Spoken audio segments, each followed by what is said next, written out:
picked the goddamn Chiefs to win this year, and they got fucking blown out. They never had a goddamn chance. Never had a god.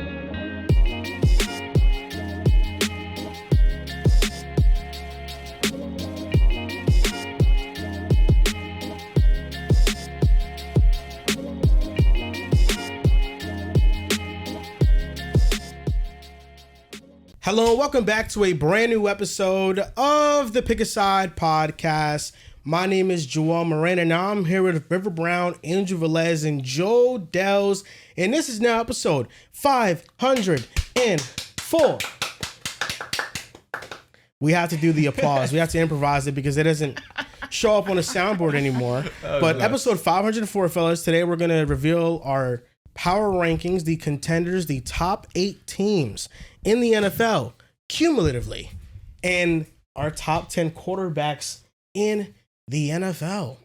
How are we doing? I'll say we've used this Jalen Hurts graphic, like this still image. I feel like every time Jalen Hurts is up there, it's that one. Gazillion times. Yeah. It's a good one. Don't get me wrong. It's a great action shot. 100%. Mouth open and everything. Yeah, but he has so many great pictures. You know, I feel like we could mix it up here and there. He's one of the greatest to ever do it. He's one of the most handsome too. I mean, that's exactly what I was talking about. Nothing else. He's the modern day Troy Aikman. Black does not crack. No, I mean, he's not close to cracking. He's not close. You know what I mean? He's got a lot of time left. He's got a long time. Amen. Yeah, and you know what? That brings pain to some. Yeah, like he's going to be probably in his 60s, handsome as hell. Without a doubt. I would love that. In his 60s, looking like he's 35. Sign me up for that. Yeah. 60 years old, and I look handsome still? Yeah, it's a good-looking dude, man. That being said, I'm excited for this show. Get to talk about my Broncos finally, because they are a top 10 team consensus to us. Also, top 10 quarterbacks. That should be, I feel like it could lead to some interesting conversations. Certainly could. You know what I mean? Like, I understand some of us are a little bit higher on others, a little bit lower on others as well. We didn't share our top 10 list either. No. That's also something that it's been a secret. It's been kept a secret. I'm very excited for that. I'm excited to see where he goes. I am, because we had a conversation, and I don't know his list. Let me start by saying I don't know his. Well, I know the easy parts. I feel like our top 5s are probably the easiest part, but I don't know his back half. I just know his criteria. Mm-hmm. And just the way he was going about it, it screams a couple hot takes. Okay. So I'm excited to see if he goes that route today, because there was some things that he said that a lot of people might not like, but I was like, okay. Like, a lot of great quarterbacks. There was like 6, 7 dudes. I'm like, yeah, he could be 9, he could be 10. I could hear that for, you know, those last couple of spots. To me, the top 8 felt pretty secure. I felt pretty strongly about who was in my top 8, and it would have been difficult to sway me one way or the other. But 9 and 10, there were a lot of dudes that, you know, I'm not really mad if you have one over the other. It's true. 9 and 10 were the conversations for me. That being said, it's also fantasy season. Yesterday we had our big money league. Allegedly money. Who knows if we play money? I don't know if we're allowed to talk about that on YouTube. I don't care. Sure. That being said, and then I also had my league with me and my brother's friends that we've been doing since I was in 8th grade. That I love that league. I've got a lot of love for that one. But I basically drafted a similar team for both leagues. I got one great running back. I got a bunch of amazing receivers, and I said, I'm punting the second RB. I think one draft I did a little bit better than the other with getting backup RBs, but Jesus, in the first league I drafted, I have Travis Etienne as my RB2. One thing about running backs in fantasy, they fly fast, and there's not many great ones. There's not. Which is why I'm like, you know what? I'm not reaching on a running back. I'm not doing it. If at my position, the best player to me is a wide receiver, I'm taking him. Not even thinking about it. And we play leagues that, our league, we don't have a tight end. So, again, that's like another position where we're not thinking about. And then more running backs are going, more wide receivers are going. So it gets very thin very quickly. There was a point in last night's draft where no running back got selected for like 2 rounds. Like once we got past like the top 20 or so, none got taken. I genuinely did not blame the league. No Pacheco? Pacheco had taken eventually, but I think he was like after that fall. There was a round where it was Cook, it was Hampton, and it was Kamara. Yeah. After that, there was nothing I wanted to do with that next tier of running back. Pacheco. And maybe this episode we'll share some fantasy stuff. We have a special announcement to announce to the audience. So for the NFL season, we are going to be exclusively partnered with Splash. They formerly went by Run Your Pool, and Run Your Pool sponsored the podcast before, but now they're coming back, and they're coming back for the entire NFL season. And the reason why I think this partnership is different than partnerships in the past is I feel like it's going to give us a way to further connect with the audience. They have two major contests. Number one is a pick-a-side survivor contest. The rule is it's simple. You pick one team per week to win. If you lose, you're out. The twist is that you can't use the same team twice. The last fan standing wins. And whoever wins that contest will be rewarded a gift from us. It could be a jersey. It could be anything that you want to pick. But the winner will be incentivized with something. That's lit. And then the other contest that we have is the pick-a-side fantasy contest. The rules are you pick 5 players per week, any position. Most fantasy points at the end of the year wins. The same twist as the survivor contest, but you can only use a player once. And the top 25 places get paid. That's fun. Nice. I like that. And I like this a lot because we're going to get to compete in these contests with you. Also, on Splash, we're going to have our own Pick'em contest. Here we go. So every week, we're going to make our NFL picks week to week with you guys. And whoever wins each given week, maybe you guys do get a shout out on the show. Or maybe you guys get to be on the show. We're going to talk about what exactly we want to do with you guys to incorporate you guys more into the show. And we're also going to have our own contest that's just going to be Drew, Dels, Riv, me, and John. And it's going to be the Pick'em contest. And this is where we're going to keep track and progress on our picks because we're fighting for that championship belt that you see. And I think now with this partnership, it's very obvious what the rule has to be. Whatever you have in the app is what goes. No cheating. No cheating. No more cheating. Doesn't matter. There's a lot of Switch it. It's not the graphic. A lot of hoopla going on last year. That's all I'll say. The minute that it's locked, that is your pick. A lot of hoopla going on. There's last only year. one person that I'm looking. 1.5. Because John was You're also cooking. You're cooking. It was a couple weeks when John was on some funny business. Because it can't be that difficult. It isn't. Right, Dels? Can't be that difficult. It cannot be. There's no way. This is the first time we've done Pick'em? Or we done it before? We've Pick'em with our fans? Yeah, no, with us. Oh, no, we did it before. This year 3. What happened in the first 2 years? That was one. No, back to back? But just like the Chiefs, they ain't three-peat. Oh, shit. Okay. Nah, shout out 100% to FanDuel. Like, Shout no, out. it came through. Y'all gotta catch up. Last couple times I didn't even close. No, but I'm really excited for this Splash partnership. Russell era.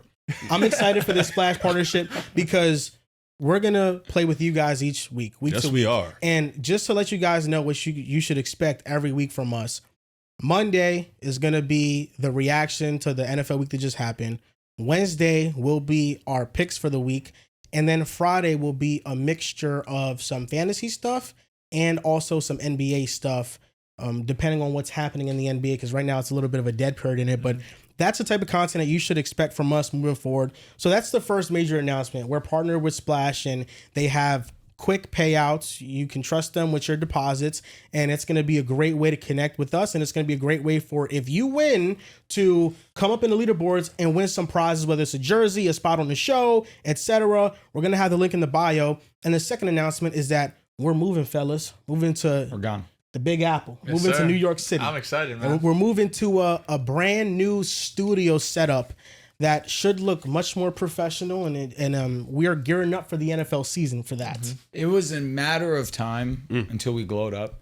I always think back to our interview with Austin Eckler, and I don't think he meant it in a negative way, but I kind of took it as a little bit of a dig when he was like, in your basement, when, you're going out here and you're doing the show. I'm just like, why'd you have to say it like that? We got a studio. We got a great camera. We got some equipment that costs a decent amount of money. When you're like, you know what? From here on out, there's nothing that they can say to us. No basement talk. That's for damn sure. We're going Hollywood now. No basement talk at all. We're going Hollywood now. I'm excited. This is the best time of the year, and everything just seems like it's coming together. We got NFL here. We got a new studio. We got this exciting partnership. I'm going for a 3-peat and pick'em. I mean, it's hard to beat this time of the year. You know what I mean, Riff? Yo, both your teams are gonna suck this year. What are you talking about? It's like both your teams. Who's both my teams? I'm actually excited. Who's both Only my one teams? of his teams will suck this year. No, the Jets and the Celtics. Oh. I'm super excited this year. Like, happens. oh my god, like no, I'm happy. Saw a Can't relate. championship 2 years ago. Yeah. Can't win them all. I know I can't relate. you can. Nope. Oh, The Jets are going to be bad, but the Knicks are going to make the finals. Oh, okay. the Knicks will be You're really due. good. You're due. The Knicks, We are due. This is the Knicks- year. Knicks This will is be the really year. good. I ain't even gonna lie. I They're gonna just have a feel good like year. Like, keep- if you guys don't make the finals this year, Sure, it's disappointing, but I keep will thinking it about ever happen? It will happen. No. It will happen because we have Jalen Brunson. You want to know what? He led a team to a college championship. Okay. So he's going to lead a team to the NBA correlates. championship. that Correlates. team was fucking nasty. And our team is nasty. How many We have NBA players we have were on Gershon that Yabusele. Nova Which team? one? The first time or the second time? Shit, it combined. I don't know if you guys watched Shit. the Eurobasket today, but France beats Did you watch it? Greece. Yes. Greece isn't even good. They He said locked up The Giannis. Giannis. Oh, he played. Yeah, they locked up Giannis. Saar was on it. They was like Riche. quadruple teaming him. I didn't know Riche was from France. Zachary. Yeah, I didn't know. Yabusele was out there. Yeah. I just keep thinking about the NBA season in the East. It's who am I really worried about? The Cavaliers? Cavs, that's Let's be really serious. Yeah, Let's be I don't blame you. serious. I didn't say anything. You shouldn't be. Not worried about them. Okay. They don't even know who their best player is. They do. No, actually, you don't. You don't. They do. I know exactly they who it is. know. They don't know. They know. They don't know. They have a very strong feeling I about who think their you just guy. think they're wrong. I There didn't we think go. no. You just There we think they're go. wrong. That's I valid. do think they're wrong. Yeah, I that's do. all. I That's do. all. You are it is. among the 25%. But even of though fans. I'm not afraid of the Magic, they have one shooter. You This shouldn't be Desmond afraid Bane. of anybody. And Desmond Bane, we put Mikal Bridges on him, we'll get locked up. It don't matter. We put OG on him, we'll get locked up. It don't matter. OG probably gonna have to guard. And if you Boncaro, put right? OG Anunoby on Desmond Bane, Paolo Boncaro goes for 30 every night. Well, goes for he 30. plays well in the Is he playoffs. gonna shoot mid-range shots and shoot them at 40%? Have you seen him in the He's done it playoffs? 2 The years in a playoffs is row. a demon. I'm not trusting it to happen 3 times in a row. 3 times, not. Well, he's Kind of played. like Dell's winning pick'em. I'm with you. yes. There's something about 3 peats that just don't go so well. Hey, man. Amen to that. Fucking talk. Amen to that. Hey, he's a playoff riser though. But I keep thinking about it. Like, if I'm really only worried about the Cavaliers, You don't got Why- shit to be why am worried I about gonna if be you're about the worried about it? Cavaliers. You should be the favorites. I think we should be. Yeah, I think yeah, we are you the team Cavs that you can trust the co-favorites. most in the playoffs.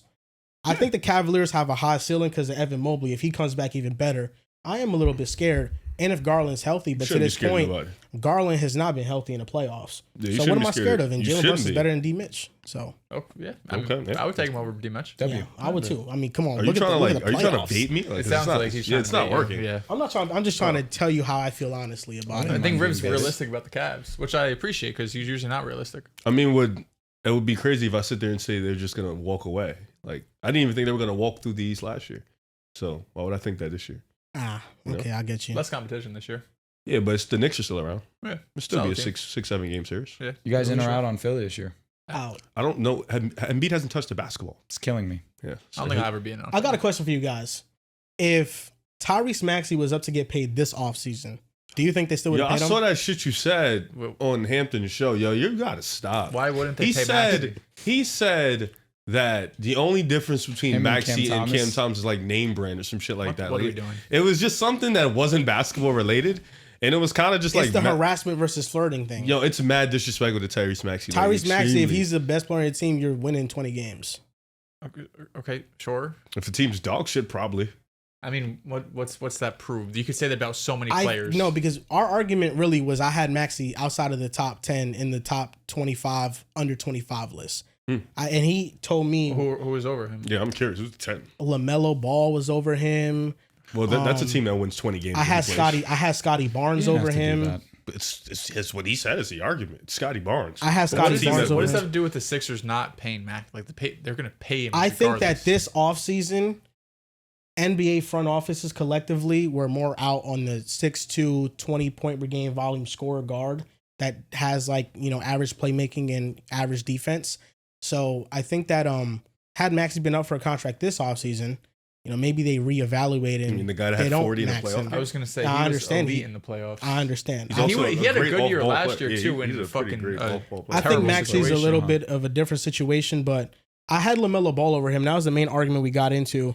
And I was just like, give me LaMelo. He's a better playmaker. He can score just as well. He has potential to be a better defender. And I had Scotty Barnes over him because I think Scotty Barnes, just what he provides on defense and his offensive floor, I just feel like I'd rather take him on the Maxey.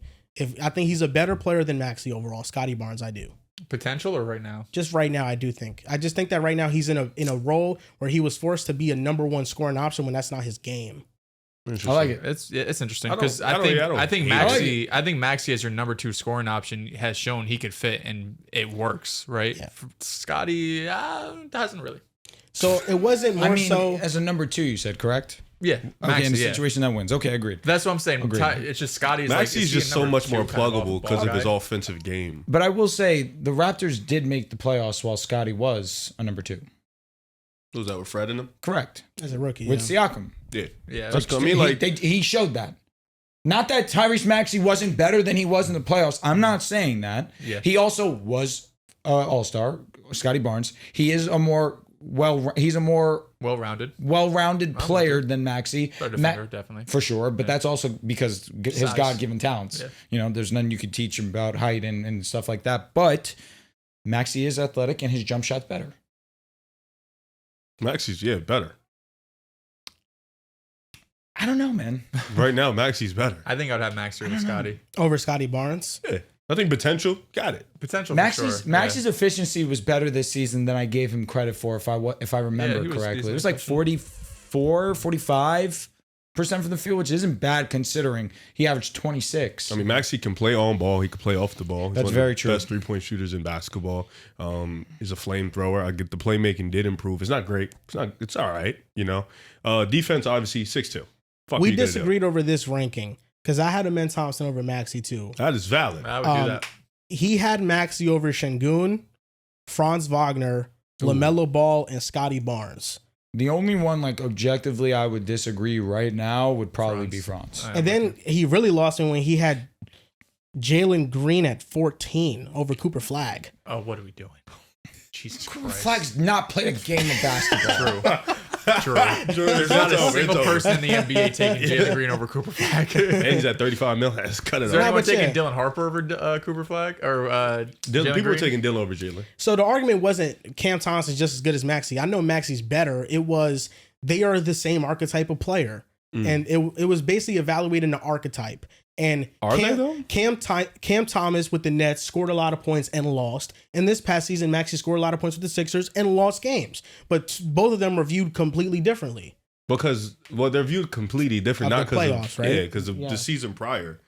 And every time Maxey has been on the floor without Embiid, he's been inefficient. But that makes sense. Who else is on the roster? And I could say the same thing for Cam Thomas. Yeah, What is he's this infatuation with Cam Thomas? Like, why can't we let Tyrese Maxey be great? Why does he have to be compared to Cam Thomas? Because they're both smaller guards who score. I can understand where Cam Thomas is primarily an ISO player. I don't think Maxey is primarily just an ISO player.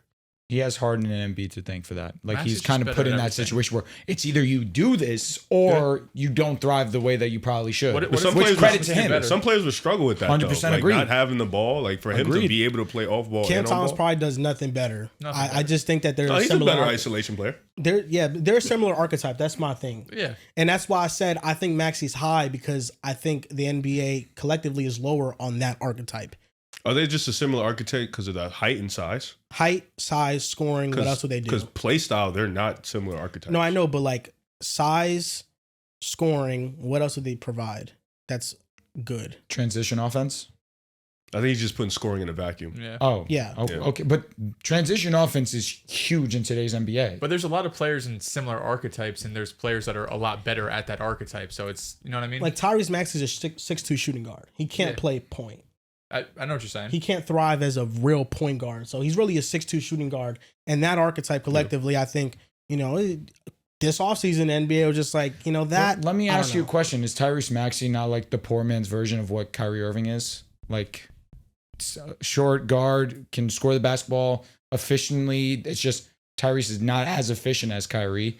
Really quick, twitchy, get to the basket, shoot the three ball. Like, Tyrese Maxey's probably the top of the line of that archetype. but you understand what I'm saying? Like, Kyrie Irving showed Yeah. you can be this and win a championship. Yeah, like on the scale of that archetype, I don't want to disrespect them, but the bottom being the Emmanuel Quickleys and Anthony Simons, and the tops being the Kyrie and the Maxies. Maxi's definitely near the top of that archetype. 100%, I agree. Yeah. But that's what I'm saying. It's like that archetype was made not by Kyrie, but kind of like he's one of the best at that type of archetype, if not Yeah. the. That archetype, I would still be lower Like, on what is it, than Allen Iverson? Like, is he that? Like, he's the guy that you He's think probably of the Kinda god cool, of yeah. that archetype. for sure. yeah, like Maxi, Allen Iverson, or just that Kyrie? archetype in general. I'm Iverson. just lower I'm not on for it than thinking like about it. Yeah. a Şengün, a Franz, a Scotty, and a LaMelo. That's basically where the argument came from. I was just like, if LaMelo was if LaMelo was on Philly with Harden and Embiid, And I think we're looking at his career a little bit differently. You know, if he was in a good situation, I just think he's been in Charlotte. So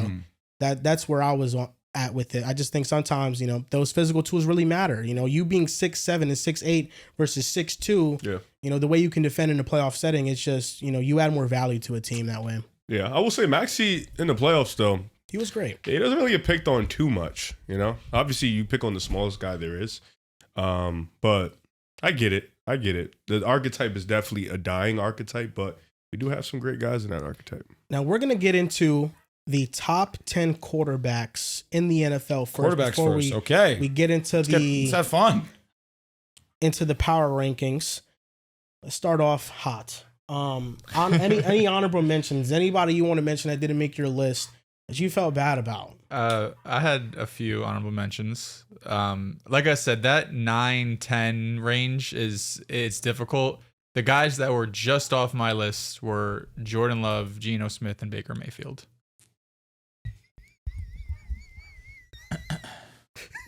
Wow. I see Dale's just trying to piss me off today. The dead silence. Wow. They would be my 11, 12, 13. With all due respect, who'd you say? Love, Geno, Baker. Those are all your guys, too. I don't think Geno... I didn't mean it to be that way, just how actually, you know what? Let me not say anything. Wow.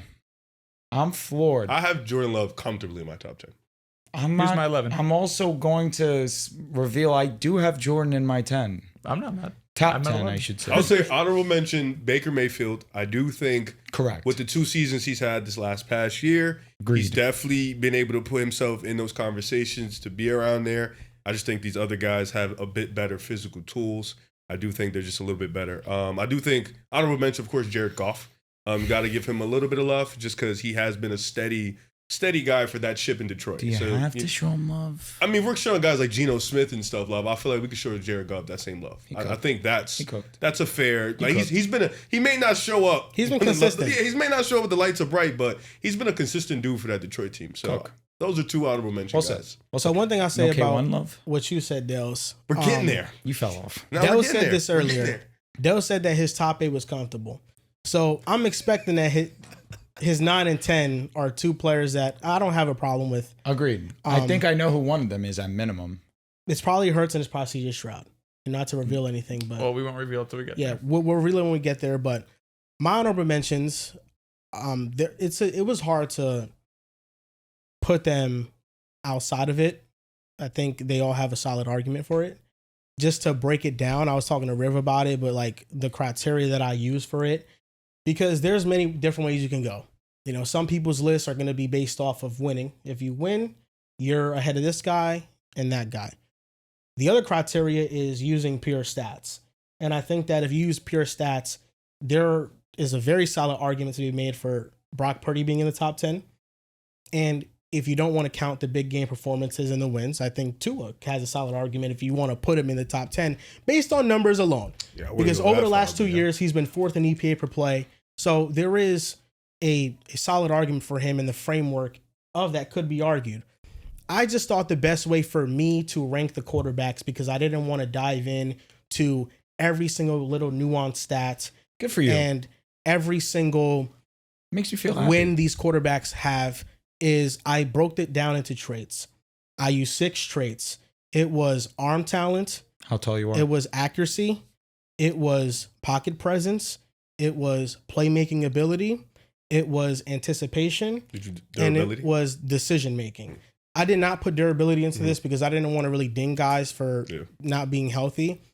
So based on that criteria, the quarterbacks on the outside of my list were Brock Purdy, who was tied with a couple people in that last spot, Jared Goff, Baker Mayfield, Geno Smith, Dak Prescott.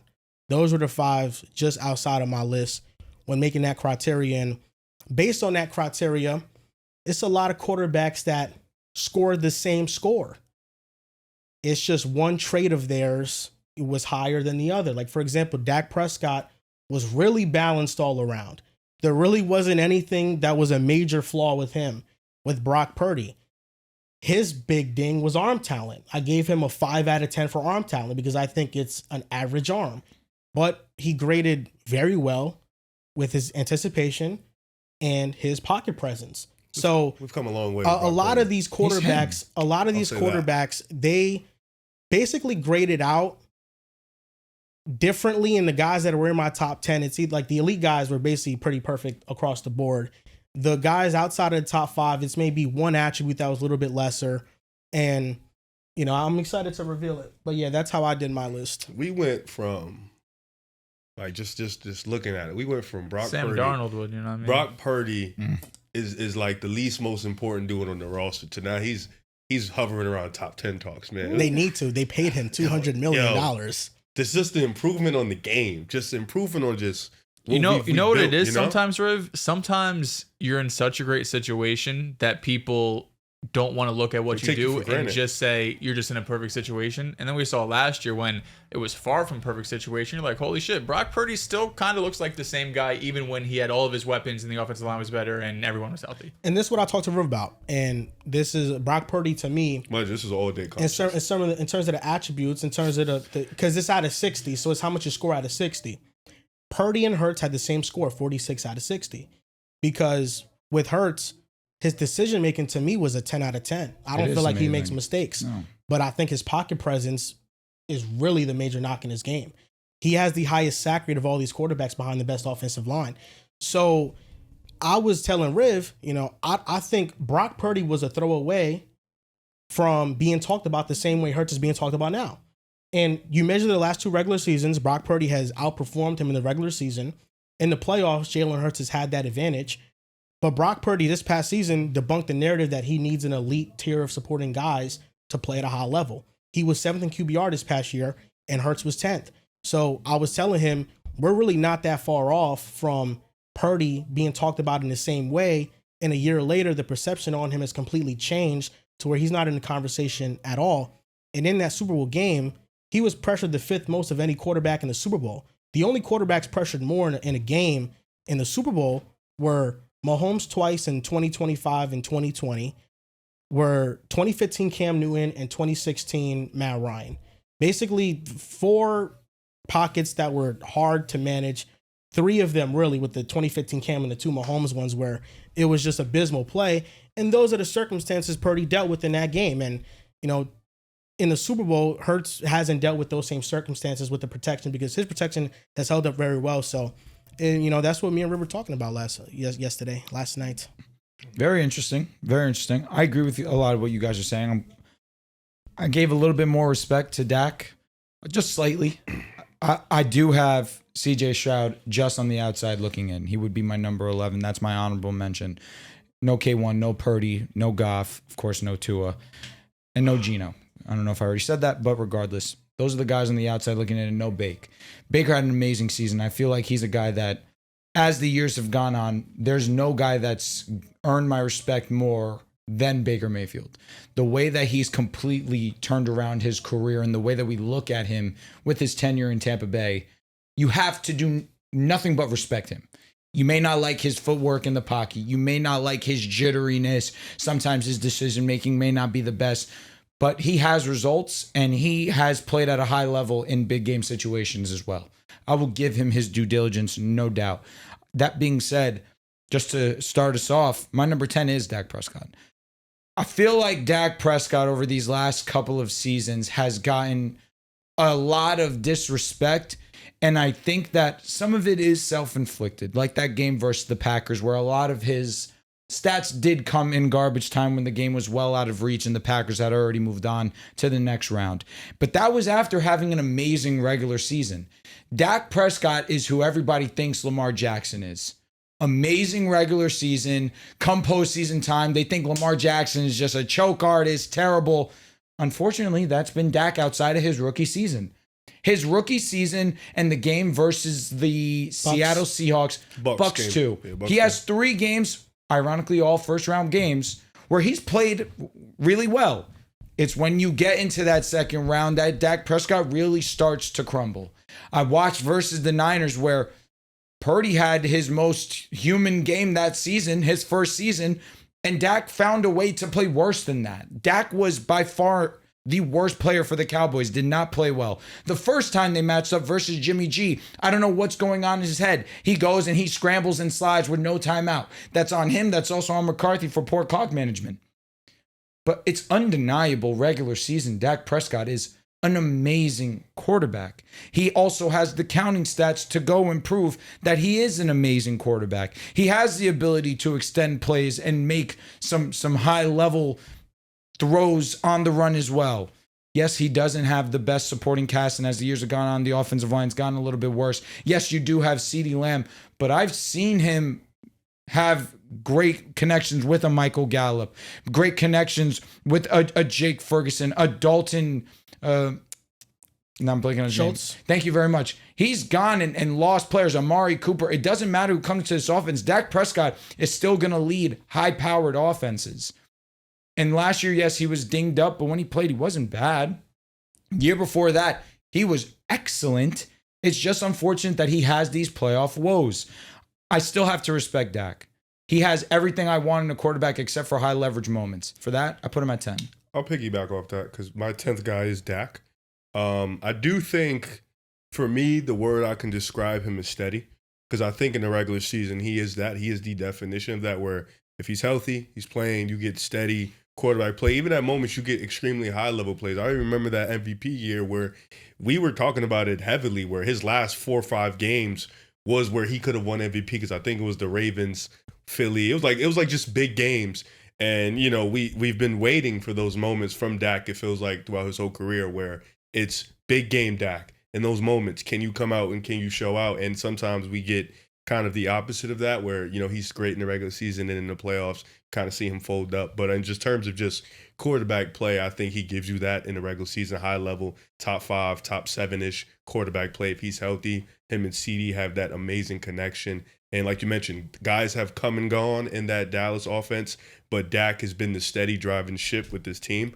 I just think for him to knock off from outside of these other guys is, you know, the high leverage playoff moments, even just the big moments, because we've seen him in the regular season. We still wait for those big moments. He doesn't have too many of those.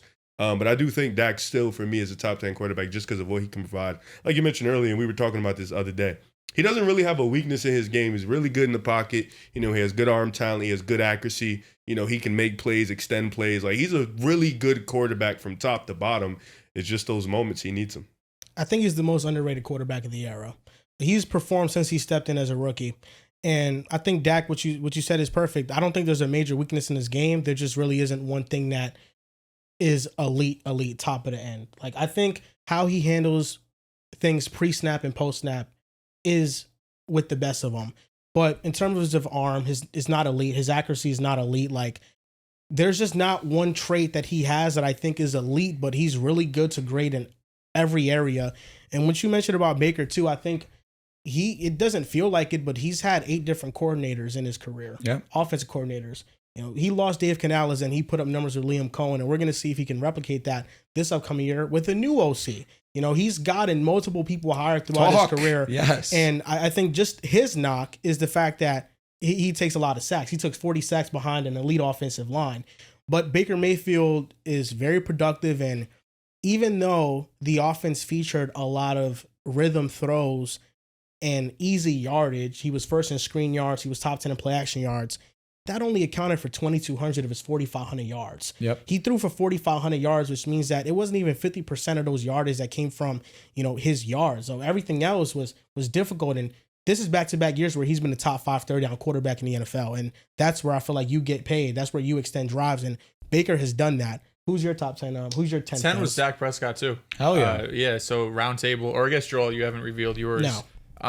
I think the only thing I'll add on, because I'm in agreement with everything you guys are saying, is just the biggest knock for me is just durability. Because over the last 4 years, I mean, we have one season where he's been playing at like an MVP level. We have 2 seasons where he's been banged up. So that's really my only knock on Dak. Of course, I agree with you, Joel. Like, he doesn't have this high level trait, these elite traits, but I don't think there's a lot of guys in like this 10 to like 15 range that like have maybe they have like one elite trait, but none of them have multiple. So the fact that Dak gives you steadiness across the board, like you've been mentioning, having different coordinators, play calling, and really like the last couple of years, I know when Dak came into the NFL, it was almost a perfect situation, right? Like, you had number one, a steady organization who Jerry Jones is giving these, play callers, for better or worse, and head coaches a lot of runway, so it wasn't a lot of turnover. You had an elite offensive line. You had Zeke there. He had such a great infrastructure that when you look at the Cowboys now, it's kind of the opposite of that, right? Like, all of those great offensive linemen, Tyron Smith and Zach Martin,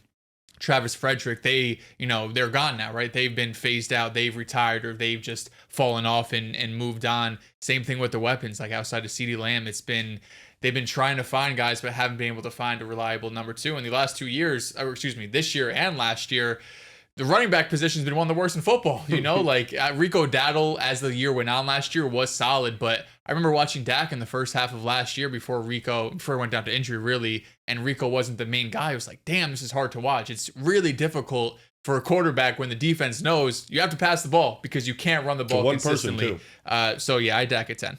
My number 10 was Jalen Hurts. It was difficult to try to maneuver around the exceptional games he had in high leverage moments versus how he's played in the regular season over the last 2 years.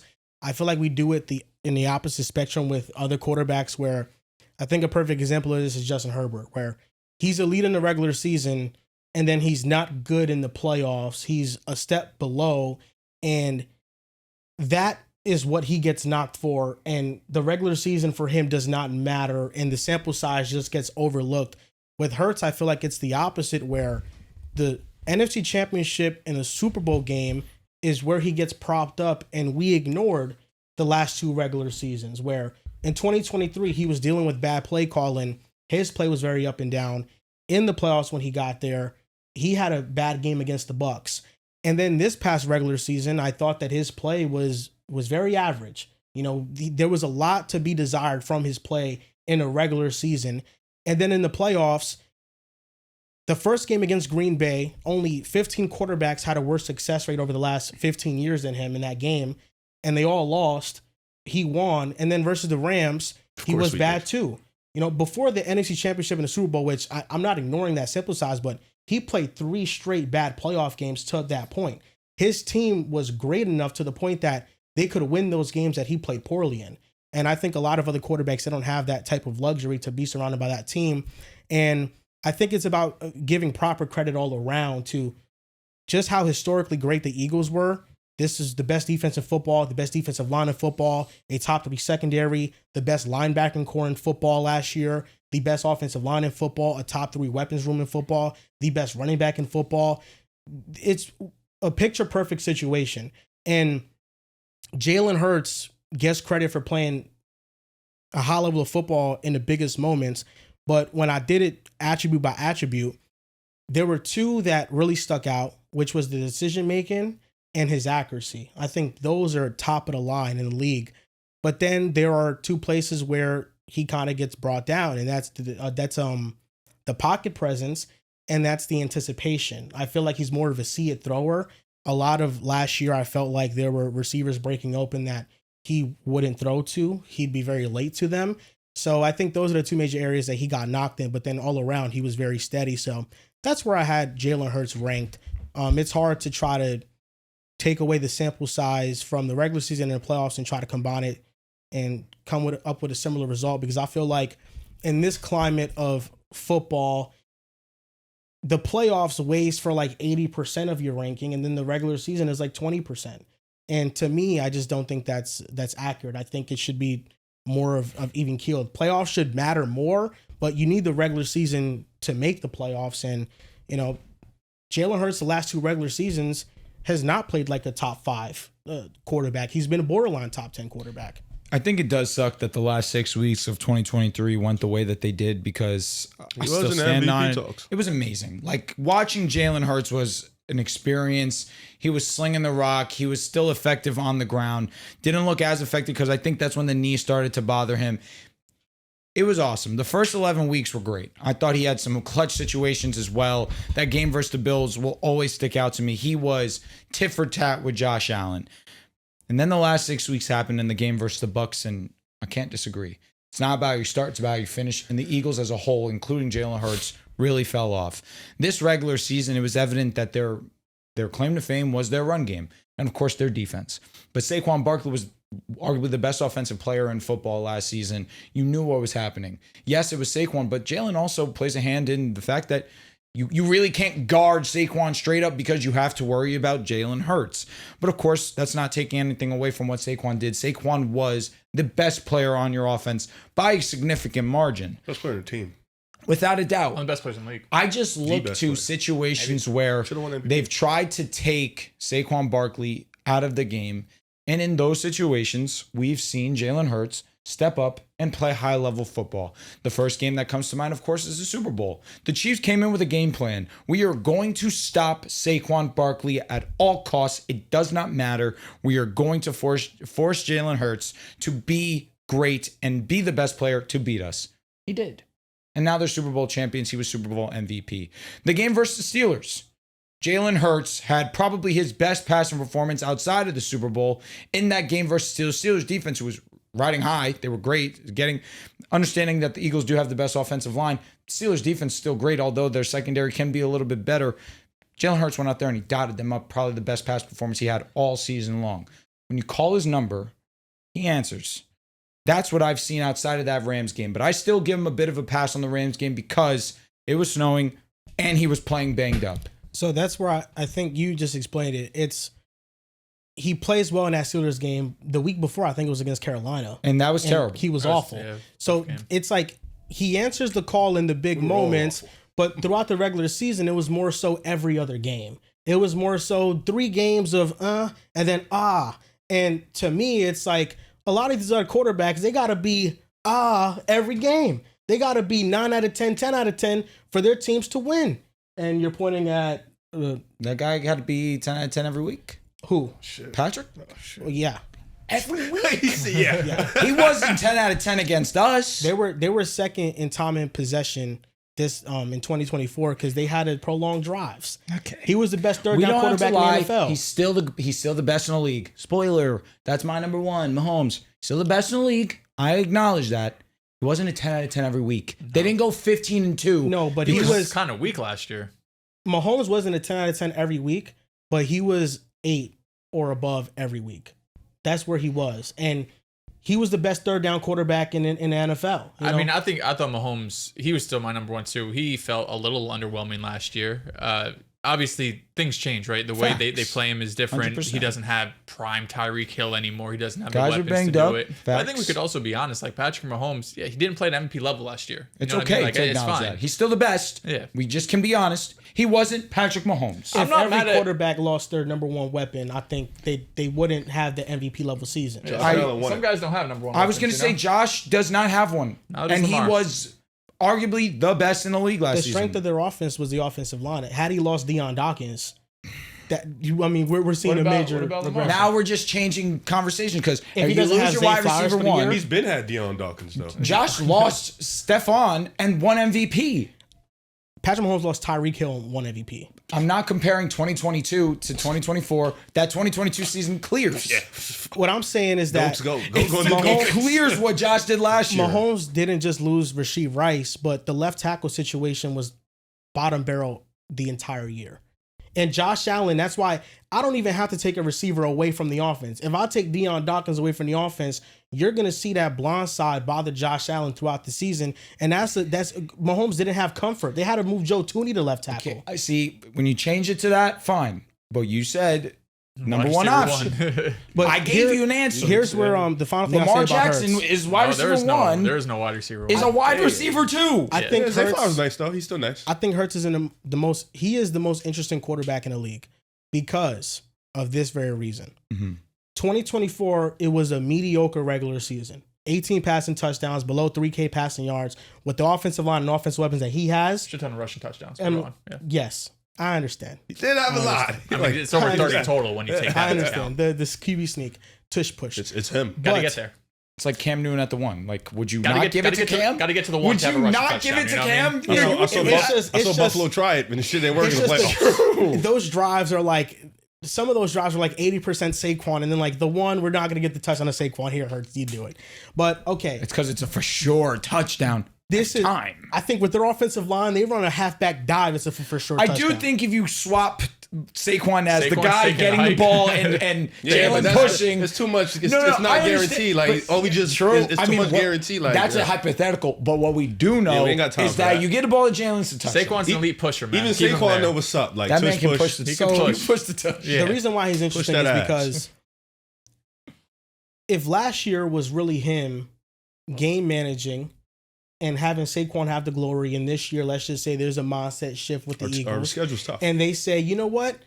We gonna run this through Jalen Hurts. This is the Jalen Hurts year to put up the gaudy stats and the volume numbers. So 2022. Yes, if Jalen Hurts has a 2022 MVP type of year this upcoming season, which based on his situation, there's really no reason why he can't have that, then yes, he will move up drastically in my rankings. Yeah. Some people probably already have him, but yes, people already have him there. But it's like, can you consistently show that you can play at that level week to week? If that happens, then Did he not yes. do it? And I'm just saying when? I say that because we bring up previous seasons talking about other quarterbacks, and I think that that's fair. It's valid to do that. He's shown us that. He has an all-pro. There are quarterbacks that are allegedly better than him, which that may or may not be true, that don't have all-pros. Yeah, I he think- has that. I think last year was pretty interesting because, obviously watching it as a fan, you just are excited to get the W and stuff like that. But you mentioned it, like he's had 3 different arcs in the span of like 3 years. 2022, obviously, Sex. he was amazing, MVP candidate. 2023, first 10, 11 weeks, we were in dogfights, but he was, pulling us out of those Clutch W's. plays. Yeah, he was making, and he's always, one thing you can say for sure, clutch. he's clutch. He has that in him. He makes big time plays. A couple times throughout last year, like just, it was a specific stretch we had where we played Cincinnati, we played Jacksonville and Washington. I forgot which was in between that game, but it was the first Washington game. We played Jacksonville. I think AJ Brown didn't play. And you saw in the fourth quarter, him and Devontae Smith just went band for band for band, making clutch plays down the stretch into the end zone, pulling out a tough W against the Jaguars. And then obviously against Cincinnati, you saw how really good he was as a pocket passer and just making plays. Obviously, Cincinnati's defense is laughable. So, not the greatest comp. But then Washington, of course, same thing. So I think last year you saw a shift after like week 2, week 3. I want to say coming off the bye where they're just like, dude, we have one of the best running backs in the league. We have the best offensive line in football. Let's lean into that. But I think what gets lost in the conversation sometimes is this is probably Jalen Hurts' 3rd play caller in his career. True. He has not had a consistent offensive play caller in his career. Number 2, he is a part of the rushing game. Saquon Barkley did have 2K. Nobody's denying that. But Jalen Hurts' ability to move the chains, and there's moments where there is 3rd and 12, and he may not be able to make that pass. But damn it, he can run 12 yards and get us, a first down, or he can run 8 yards, push his way to, and get us the first down. There's plays like that obviously get swept under the rug because, as a quarterback, you want to be able to pass the ball. Passing is the most important thing for a quarterback. So I think what hurts, it's there needs to be a healthy medium. I think between the fans and then the non-fans, there's no healthy medium. I think where you have him, some people have him like outside top 10. Some people have him like in the top 5, top 3 because he won a Super Bowl. I think there needs to be a healthy medium. I think for him, just like you mentioned, going into 2024 or going into 2025, there should be a reason. Like there should not be any situation where we're a bottom 5, bottom 10 passing offense. It never should be that thing. Like you have AJ Brown, you have Devontae Smith, you have Dallas, you have an elite offensive line. We don't need a wide receiver 3. That's how good our numbers, wide receiver 1 and 2 are in Dallas. So there shouldn't be that, and that's why I think people are looking at Jalen Hurts because you had a pretty low passing offense along with an elite running game. You should probably have a maybe closer to a top 10, top 15 passing offense. And a lot of it is because sometimes Jalen Hurts does hold on to the ball too long. Sometimes Jalen Hurts doesn't pass with anticipation. But when he does, the deep ball is beautiful. When he does, you can see him extend plays, make plays. So there's just a level, I think, of consistency that needs to be with Jalen Hurts where you've seen it in 2022. 2023, you kind of saw a drop off. 2024, game managed. 2025, there needs to be now a legit consistency week by week, game to game of him just being really good in that department. And quarterbacks are in different situations. And my number 9 is in a situation that is the complete opposite spectrum of the situation Hurts is in right now. And that's CJ Stroud. CJ Stroud, to me, had a down 2024 year. His accuracy did fall off in the pocket, even with no pressure. But the play calling with the Texans was abysmal. The offensive line was bottom barrel. Nico Collins was hurt for a stretch. Stephon Diggs tore his ACL. There was no continuity. There was no run game there. And I think it's a tale of two seasons with CJ Stroud, where his rookie year, it was mostly all him. Like, that defense definitely played a part, but the defense was more so average, and CJ Stroud was putting up historic rookie performances, and he was an MVP player week in, week out to me. And then his second year, it was a carry job by the defense. The defense did a lot of the heavy lifting for that team, and it's a big reason why they won 10 games this past year, because of that defense. CJ Stroud, to me, is just more so of the traits with him, who he graded out similarly to Jalen Hurts. To me, they were both at 46. And for me, CJ Stroud, it's just, I think the accuracy dropped off, so I dinged him on that. But for the most part, everything else was pretty solid. And the playmaking also is not to the level of Hurts, but I do think the arm talent is to the level of Hurts. And I do think the pocket presence is better. So that's why they kind of evened out. I just think that he was in a really bad situation last year, and it was hard to see who he was as a quarterback in that bad of a situation. That's why I'm hoping this year, the situation around him improves, the scheme improves. Now he has command of the offense, and it's really hard to understate just how impressive he's been at a young age. 22 last year and 23 this past season it happened. CJ Stroud is just one of those guys that I think after his rookie year, I was comfortable putting him in that next step to be one of those elite guys. And I don't think that his situation did him any favors. Can I ask, though, why, if they tied, did you give the edge to CJ Stroud? The situation and the two playoff games he's played in two playoff games this far that I think have been, he's played really well. Oh, like two? Okay. I see what yes, sorry, he's 2-2 in the playoffs so far. I think him getting drafted to a Texans team that was a laughing stock for multiple years and turning around that franchise. And I know people use the same argument for Jalen Hurts, but I think it's a little bit different. The Eagles have never been a laughing stock. They were a Super Bowl winning team, and then they had 4 games. They did. They had some dark days, but laughing. They had a down season. It never but prolonged. The very next year, Jordan Mailata breaks out. They drafted Landon Dickerson. He breaks out. Brandon Brooks comes back from injury, and he was one of the best offensive linemen in the league. They draft Devontae Smith. 2020 was the year that Howie Roseman was just the best drafter in the league from then on. He's done it for some years. Yes, he's sustained it. And I think that's why, Jalen Hurts was drafted to an infrastructure that they had an elite offensive line. They had a good defensive front. Devontae Smith was a receiver that won Heisman, and he was a big boost for them. Dallas Goedert was a top 5 tight end that year. And Hurts gets credit, but that year was more so Hurts having solid quarterback play than having great exceptional quarterback play. And then he definitely elevated in 2022. So CJ Stroud, to me, I just think that he elevated a very poor situation. And even last year, I think he played a solid brand of football, and he didn't cost the Texans games. There were some moments against the Lions where he's throwing interceptions, and you're like, what are you doing, Stroud? And the Jets also in a primetime standalone Thursday game. But for the most part, CJ Stroud did a good job at just making sure that he's not throwing picks and he's not making bad decisions. He had a 2% interception rate, which was higher than his rookie year, but his rookie year was less than 1%. It was historically good.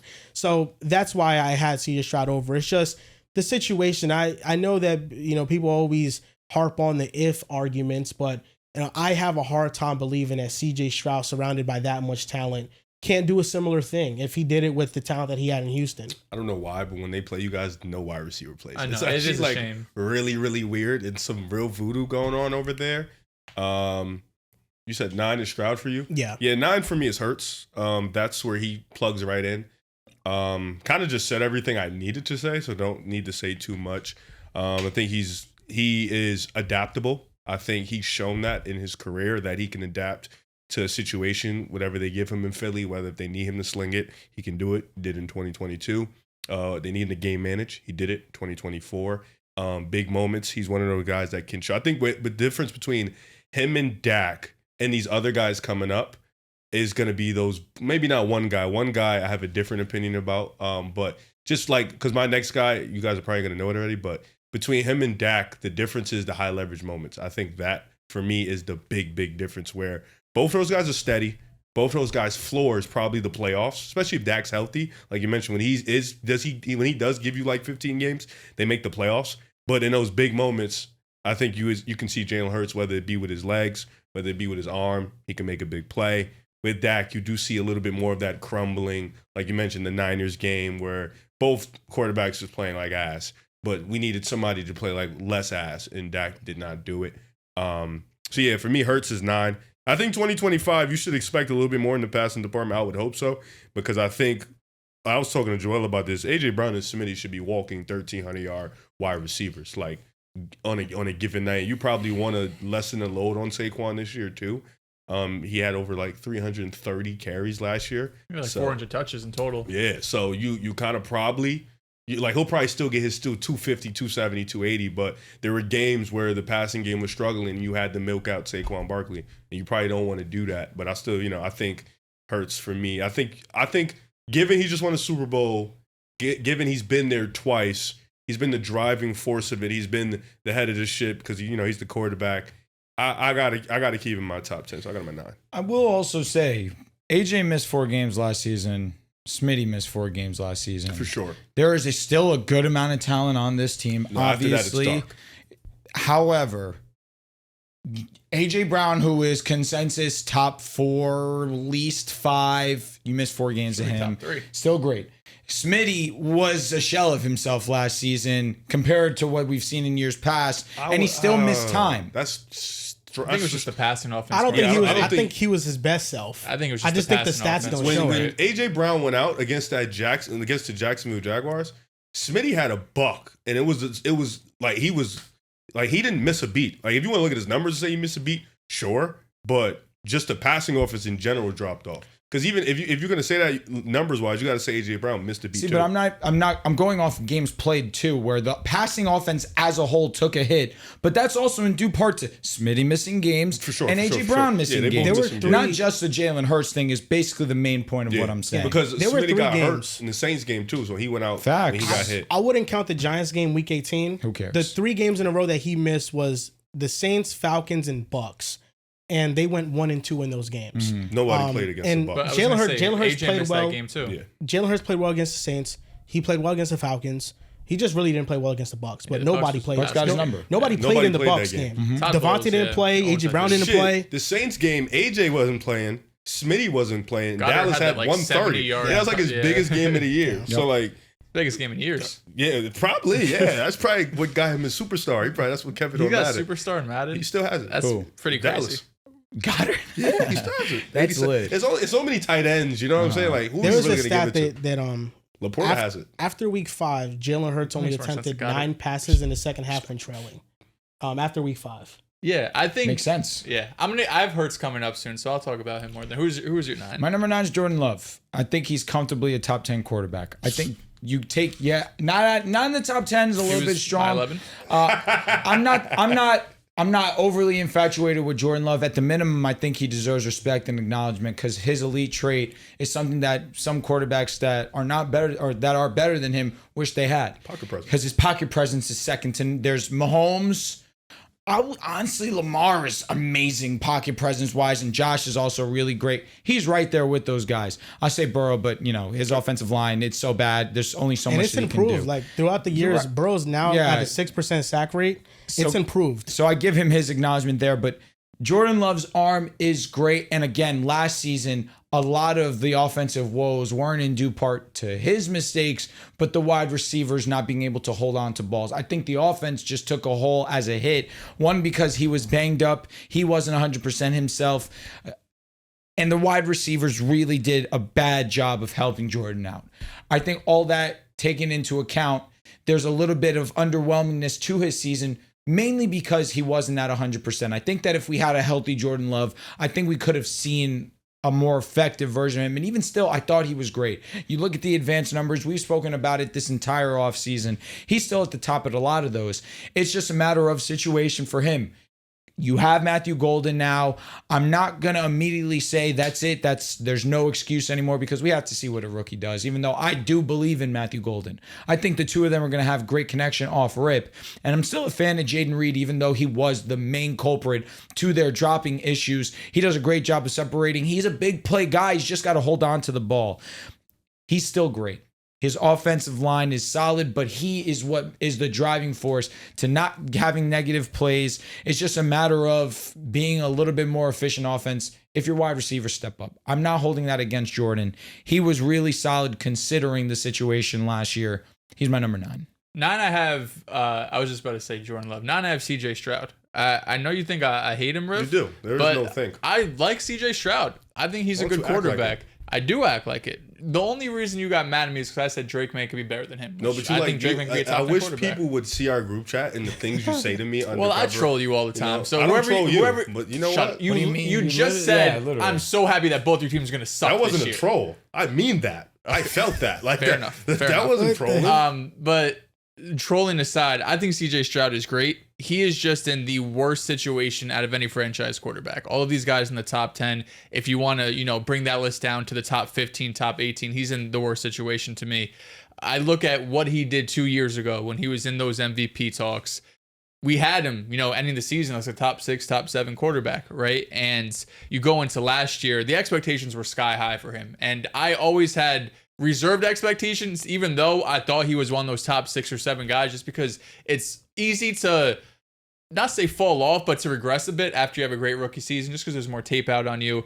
Of course, like year to year, there could just be a lot of fluctuation just in like numbers and touchdowns and stuff that, some years you get 30 touchdowns. The other year you get Joe Mixon. Now he gets 10 touchdowns. You only have 24. So the numbers can skew some, but I think he's in the worst situation. And that's what really impacts him the most. We talked about some of the accuracy coming down. More than anything, that's just an offensive line issue. I think, of course, he didn't have a great offensive line the year prior, but when you're constantly under pressure, when you're constantly getting hit, you're constantly getting sacked, it's really difficult to have confidence in your offensive line to be able to sit there and actually throw the ball down the field. And then all of the injuries they dealt with on the offensive side of the ball, right? You lose Tank Dell, Stephon Diggs. And the second half of the season, Joe Mixon was really a shell of himself. Like that first half, he was elite, but as the season went on, he had that high ankle sprain. He was not the same rusher that he was earlier in the year. So now you're looking at an offense that has Nico Collins, who battled injury, like we said. All of the depth at the wide receiver position just got thrown away, and you're with a terrible offensive line. So when I take all of that into account, I give him a bit of a pass on this past season. But it's also hard for me to go into this upcoming season being like, Stroud's gonna have a great year. And it's not because he isn't a good quarterback, but it's because the situation maybe got worse. Like they traded Laramie Tunsil, who was really their only steady tackle. I know all the penalties, whatever. Their only steady offensive lineman. Joe Mixon, I don't know how much, if any, football he's going to play this year. He hasn't practiced once in training camp. He's most likely going to put on the PUP list, so that takes him out for at least a month. Hopefully, but then behind him, you got Nick Chubb and Woody Marks, and there's no depth there behind him at the running back position.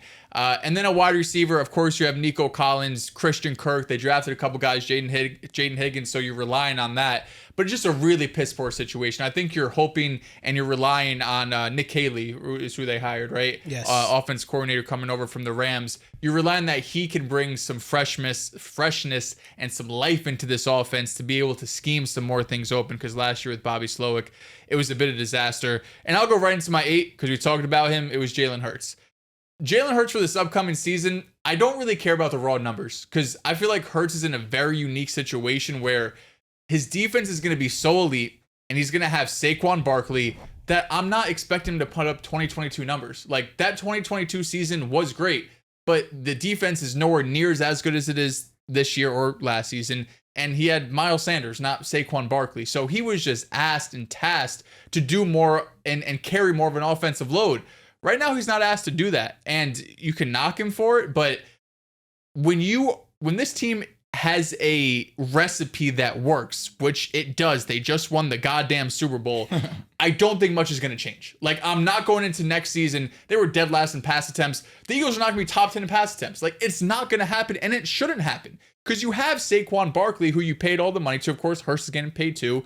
And you have a defense that might not be best in the league good, but it's probably going to be a top 10 unit at absolute worst. You have guys stepping in. You still, you retain your defensive coordinator. I think this offense is still going to look a lot like it did last season, relying on Saquon Barkley. Hurts is going to have some timely throws. But for me, it's the eye test with him, right? Like, I know you guys shout at me because last year Joel said Jalen Hurts was a bottom 20 quarterback.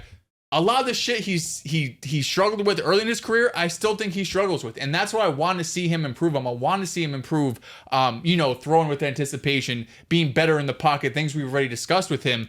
It's the eye test for me with Jalen Hurts. I don't care about the numbers. I don't care about the MVP. I don't care about the All-Pros, because he's in a situation that it's not Joe Burrow, where it's a terrible defense and he has to throw the ball 6,000 times. Obviously, Burrow is creating his own right, not trying to take a shot at him, but the situation has a call for it. So I don't think he's going to be a quarterback that is going to be top 10 in passing yards, top 5 in touchdowns, all of these stats. It's more so the efficiency metrics and the eye test when I'm watching him. Is he taking silly sacks? Is he holding onto the ball too long?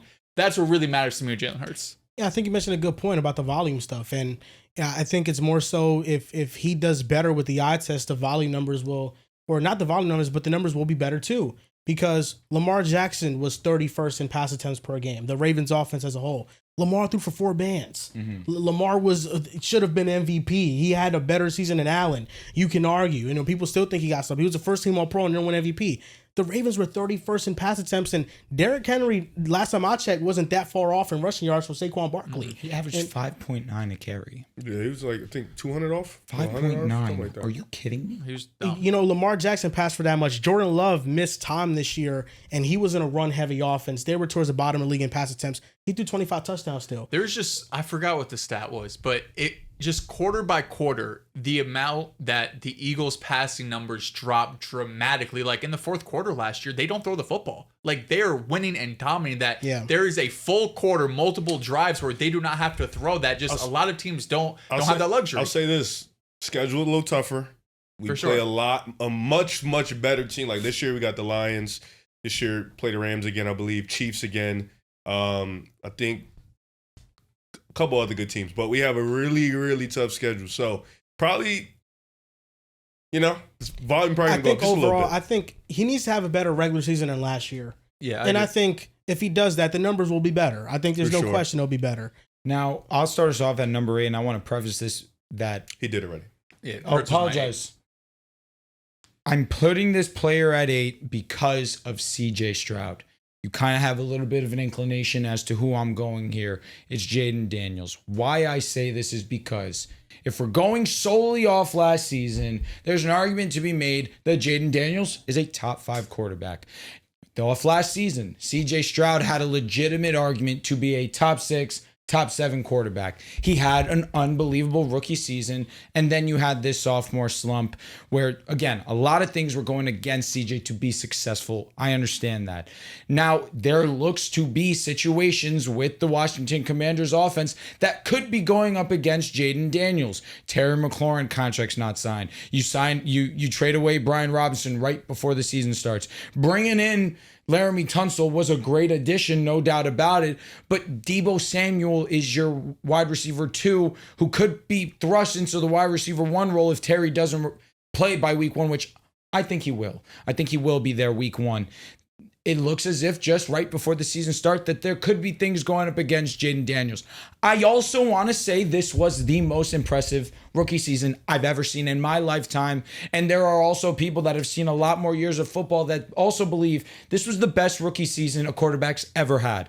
I put Jayden Daniels at 8 because he already has solidified himself easily as a top 10 quarterback. It's just a matter of needing to see one more season before I confidently say this is a top 5 guy. I can't take him out.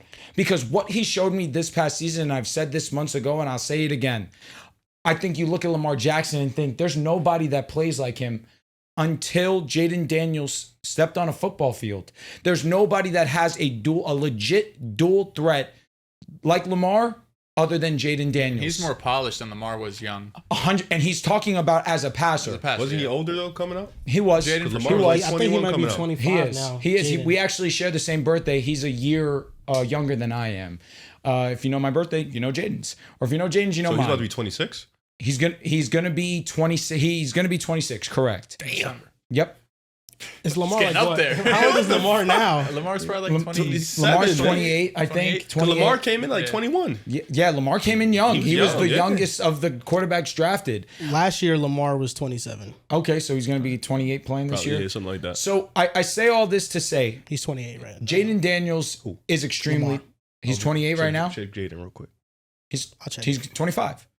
That's fucking He's nuts. 25 because I'm 26 and he's a year younger than I am. So I say all this to say He's 24, turns 25 December 18th. 2 years younger than you. he's 1999. Nah, he might be 2000. It says- I remember looking it up. It's December 18, 18. It says 1999. 2000 Yeah, so he's on 2000. Wikipedia. Why didn't you go to Pro Football Reference? I don't think they lie. Wikipedia but- is probably. Hey, it's probably I agree. Yeah. It says born December 18, 2000. Okay, apologize. So 2 years younger. Regardless, CJ's that's 22. twin. younger than him. I'm waiting to thrust him into there. If he goes in this sophomore season, he plays like rookie season, Jayden Daniels again. He's signed and sealed top 5 for years to come. Because I think that in terms of talent, the whole football player thing that I said with Lamar Jackson, there's only one person outside of Josh Allen that I could see reaching that. And that's Jayden Daniels. He just is such an unbelievable athlete. How clutch he is in short situations, the fourth down conversions. They trusted a rookie in those situations constantly down the stretch of their season. It was one of the key reasons why they were able to go to the NFC Championship game. I look at that game versus the Buccaneers, how close it was. Yeah. You made one error, you lost the game. Jayden didn't make it. Yeah. The Buccaneers did. So again, I say this where I'm waiting to put him higher in my quarterback rankings. But again, that. it's a volatile player that he can immediately after this season, there's no taking him out of anyone's top 5. I respect that. I have a hot take on J5. It's coming. It's Oh coming. God. Yeah, I feel like it's probably negative. I have a hot take. My 8th guy was, drum roll please, Jordan Love. Yeah, I think him and CJ, spoiler, but I think him and CJ for me personally is interchangeable. I think both of them are dealing with some tough things. I think the only thing about Jordan Love is Josh Jacobs. I think Josh Jacobs is one of the most steady running backs in football. But Dels, you said a lot of good things. You know, CJ's situation. I mean, I'm sorry. Sorry. Love? Yeah, Love. Pardon me. But yeah, CJ's situation is tough. But Jordan Love, his situation, not the brightest. Drew, you were the one who was saying a lot of good things. Of course, it wasn't Dels. But Jordan Love, wide receivers. You know, at one point it was cool. All that depth was great. A lot of Reed, talent man. in the room. Rookie season, Jayden Reed. But at some point, When you have 5 wide receiver threes, you have it's really it's nothing. like Yeah. when you think you have 5 wide receiver ones and then they all become wide receiver threes. Respect Jayden That's Reed, when it gets dark. Wide receiver Jordan Love, pocket end. presence, Low end. elite. You know, I think his arm talent really, really great. I think he can make plays, extend out the pocket too. I think he was dealing with injuries. Of course, I'm going to troll him a lot because we beat them all the time. But I do think Jordan Love is one of the best quarterbacks in football. I think if they get a number 1 there, that'd be really dope. That'll really up him up. Like you mentioned, they were one of the, you know, in terms of attempts, bottom of the league in passing. But Jordan Love is still, I still feel like they game plan against Jordan Love. And I feel like that is the most important part of it. It's just Green Bay, I think, is devoid of that high-end talent, you know? So I think that's what's holding Jordan Love back from putting up them high-end statistical numbers. But I think the talent is there. So for me, he's right there. It sucks because his first year starting, it was a worse situation, except his receivers made more plays. Like, it was all intents and purposes worse situation, and Jordan statistically was better. I think the difference was that he was healthy and the receivers caught the ball. Yeah. I think Jordan Love gets dinged up for the season he had this past year because it was different. Not the sense that it was worse, but it was different. Correct. Because 2023, Jordan Love was up and down. In the first half of the season, he was Bad. the stats for him were very, very mediocre. And then in the second half, he has 18 touchdowns, so 1 pick to end the year.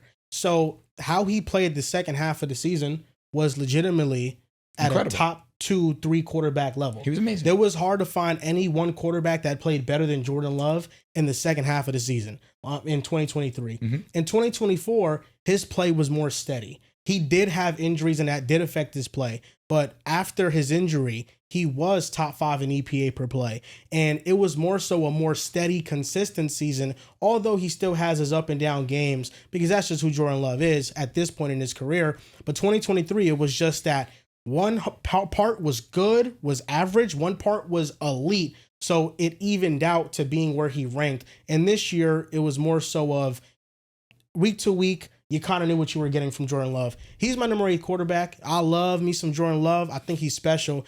And the only thing holding him back from entering that elite tier of quarterbacks is his decision making. His pocket presence is 10 out of 10. You mentioned it. his sack rate was lower than Lamar Jackson, was lower than Josh Allen, was over than Patrick Mahomes. If we're talking statistically, He's the best. he was the best at avoiding sacks in the NFL last year. That's why I can live with the interceptions sometimes, because he is not killing drives with his sacks. So pocket presence, 10 out of 10. His arm talent, I don't think is Mahomes or Allen, but I think is right there. It's not a 10 out of 10, but it's a 9 out of 10. Can we start putting, and this is me saying this, Should can we start putting, it's Patrick, it's Josh, it's Lamar. Arm talent, this guy Lamar might have. It should be Josh, Patrick, I Lamar. can't, his deep ball, he probably could throw the ball 80 yards. He's got a fucking cannon on I'm him. glazing. Josh, Patrick, Lamar. Okay. Sure. Josh has the best arm talent. I don't know. I think Mahomes Josh- had the second Josh, best throw Lamar, of Mahomes, last season. If I'm being honest. That's fair, but Josh has the with best arm Lamar, talent. I don't think his arm. That dude don't move me, bro. I don't think Lamar's arm is as powerful as Mahomes and Allen's. Like, I think if both of them are on the move and making a throw, like Allen and Mahomes are able to get that ball in there quicker than Lamar. I do think Lamar has a cannon. Where I think Lamar, he is better than both of them is just his accuracy. And I think arm talent and accuracy are two different things to me, because arm talent is Milton. Arm talent is, can you do something? Can you? Yeah. Anthony Richardson. Yeah. You know, like, there's a lot of dudes. A lot of dudes have arm talent. Like, can you physically do this? And accuracy is more suit. Do you do this? Yeah. You know, Anthony Richardson has arm talent. Out the fucking But moon. can he do it? Yes. Does he do it? No. So that's the differentiator with me. But yeah, I think Love is just right behind Mahomes and Allen in the top of the arm talents. I think he's a 9 out of 10 there. Is Herbert in here? Yes. Herbert to me and Love are the same in arm talent. And then the decision making for Love is the only thing holding him back from the elites here. His decision making to me was like a 5 out of 10, because I think it is that hit or miss. Hit or miss. It's hilarious. But this past season, Sorry, Jordan. That was 33% of his incompletions on third down were due to receiver error. That's the highest rate of any quarterback since 2021. And yet he still finished with a better EPA per play, success rate, completion percentage, and yards per attempt in 2024 than 2023. This guy sent me on Instagram Dontayvion Wicks' latest post. I'm like, what are we doing here, bro? That was the wrong person. I was like, my bad. I want to know who you wanted to send it to. I'm going to send it to you. I know. That's what made me funny. I was like, I know this got meant to send to me. No, but yeah. So Jordan Love, I think that's what's holding him back from the elite tier of quarterbacks. Now, let's see if Matthew Golden is that star. We've said this every year. Change his number, bro. But Jordan Love, What's his number? I think 22. What he has done in his first 2 years, if you compare it to Aaron Rodgers, he has better numbers than Aaron Rodgers' first 2 years. And Aaron Rodgers had Greg Jennings and Donald Driver. Different era. They were pass happy. I don't want to hear that. Different era. They were pass happy. They were throwing the ball every Different down. era, and you're not projecting Jordan Love to become Aaron Rodgers. So what's It's the point? not. No, I think he could be one of those. I think he could be multiple time MVP. Yes, I do. Jordan Love could be that. He could be Aaron Rodgers. Aaron Rodgers is top 5 quarterback all time. Okay. But I'm saying their numbers. Multiple time MVP. Their numbers are similar. 4-time. No, he said Jordan Love could be multiple time MVP. I think he's that special. Aaron Rodgers had Greg Jennings, Donald Driver. Jordy, no, the he list goes on. He had great receivers, and Jordan Love's first 2 seasons were similar. And we got to understand, 2023, the Packers were the youngest offense in NFL history, and he led that to the playoffs. Yeah, okay. So, and then the next year, this past season, they win 11 games still. Jordan Love statistically was still awesome. He threw for 25 touchdowns, and I think they didn't pass the ball as much as they did 2023. Not only because of Josh Jacobs, because of his injuries. He injured his MCL first week of the season. He injures his knee. Then he injures his groin. Then he injures his hamstring. He was dealing with a ton of injuries. But yes, I think Jordan Love is that special. Tough break. Week 1, because worst thing is a week 1 injury. Because it's not like training camp where you could rehab. Week 1 is like, you got to play. Jordan Love, I think, has 1 or 2 games. Jordan Love, to me, will one day lead the Packers to the Super Bowl. And he will win. He will be a Super Bowl champion. I think that's more likely than winning multiple MVPs. Hey, bro. I think he can win multiple MVPs. Let it go. Let it go. And it can happen this year. No, he's stop. already, what, 27? You said that last year. Yep, he can be 27. Is he 27? I just guess. He probably is. He won't even win a division. He will. Eventually, hopefully. God willing. He's going to be on this team no for 10 years. way, if he's the quarterback for the Packers for a decade more, that they don't at least win one division championship. We'll be on year right? 3. We're on year 3. This is year 3 coming up. Well, he doesn't have to wait. He's going to do it this year. First of all, he's in 3rd place last year. So I've heard his interview recently with go. Kay Adams. He said, we're trying to start hot this year. When you talk to Kay Adams, you can't. He said, we trying to start hot lied this to year. her We too. will. What team's trying to start slow? And this little projecting here.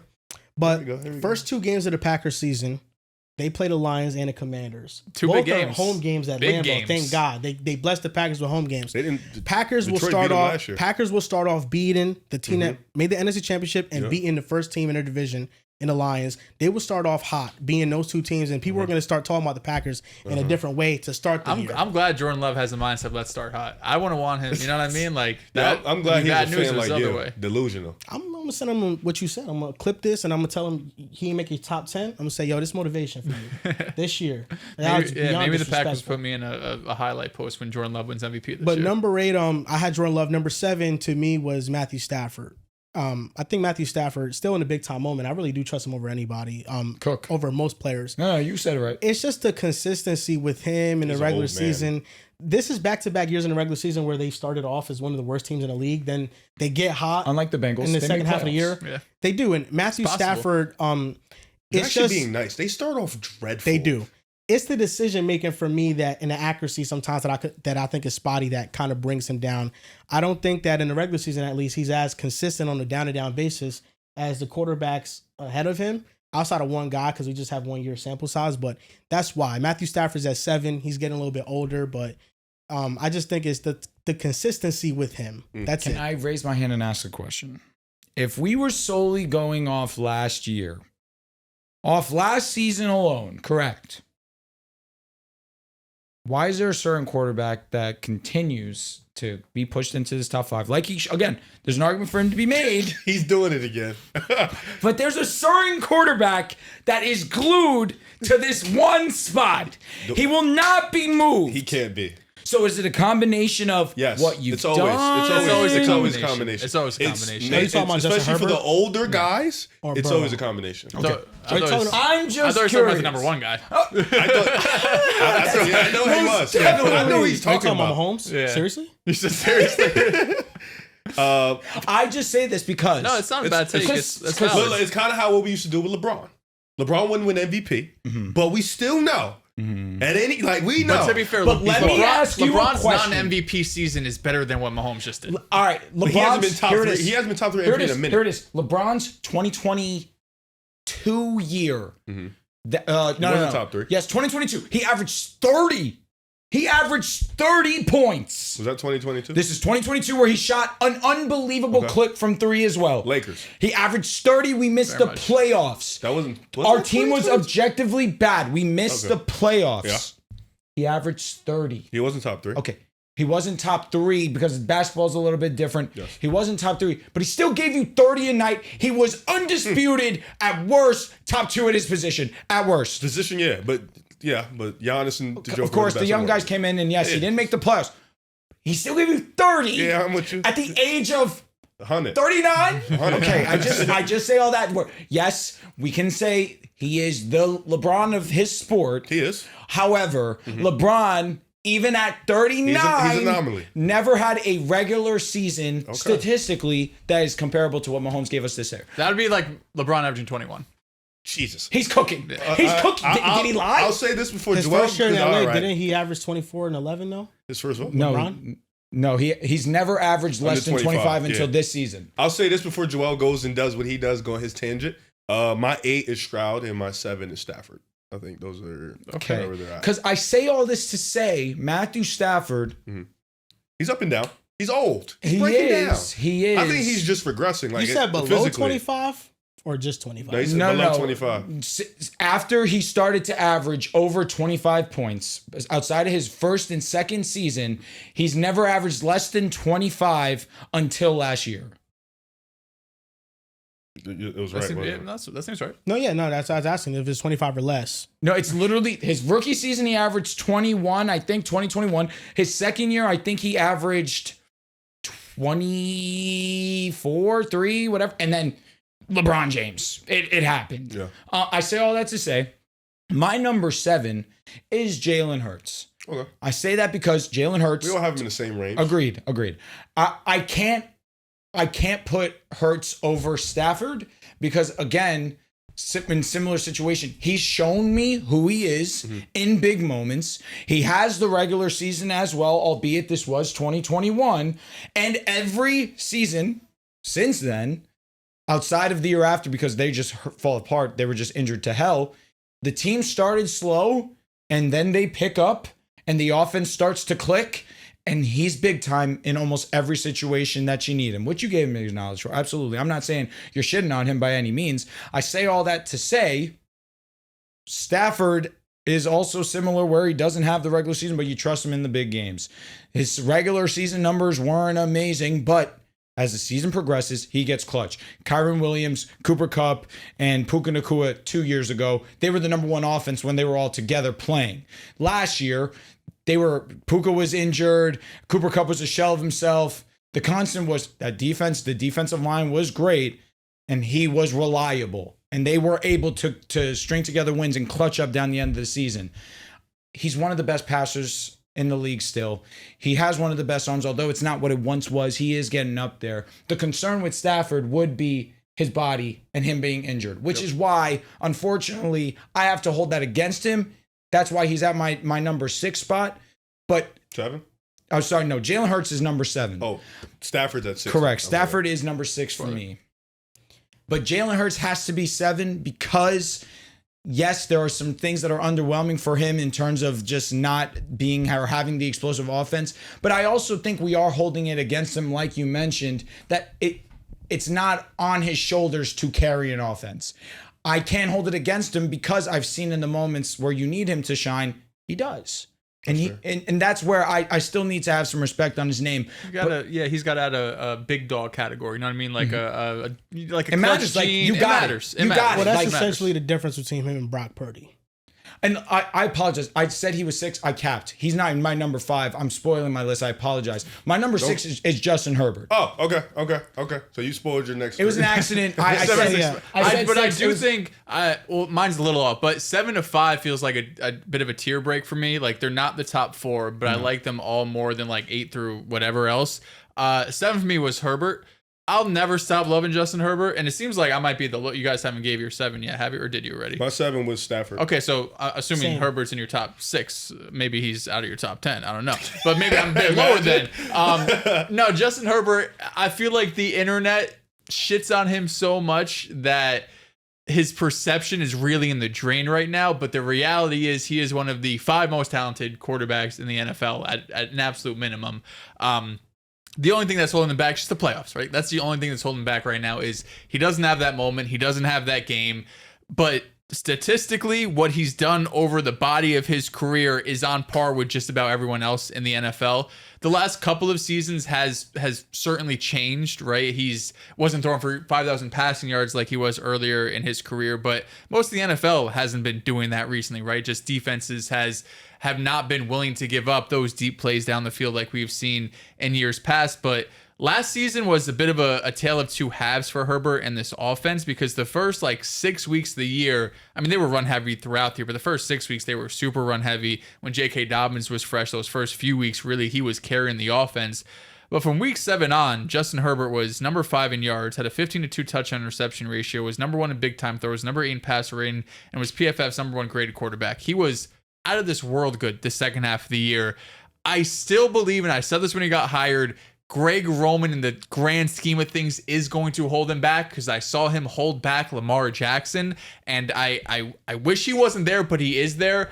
But Justin Herbert, if we're going off the tools thing that Joel built, I mean, it's hard to find a world where he's not a 10, right? He has the arm, he has the mobility, he has accuracy. He is, when you are constructing a quarterback in the lab, he has just about everything you could ask for. He hasn't been able to get over the hump. He hasn't been able to get that playoff win. But it feels like if Justin Herbert goes on a run and say he makes the AFC Championship game next year, right? He wins a couple of playoff games. He could be as high as number 4. I don't think it's ridiculous to put him in that tier with Joe Burrow and the rest of these guys. He is that talented. He just needs that run for it to happen. Herbert was my 6. And I think recency bias is a big reason why Herbert is getting treated the way he's getting treated. And people love to throw arguments in favor of their players when it fits that narrative, because the expectation of the Chargers heading into 2024 was, yeah, I like Jim Harbaugh, but you don't got nothing on offense.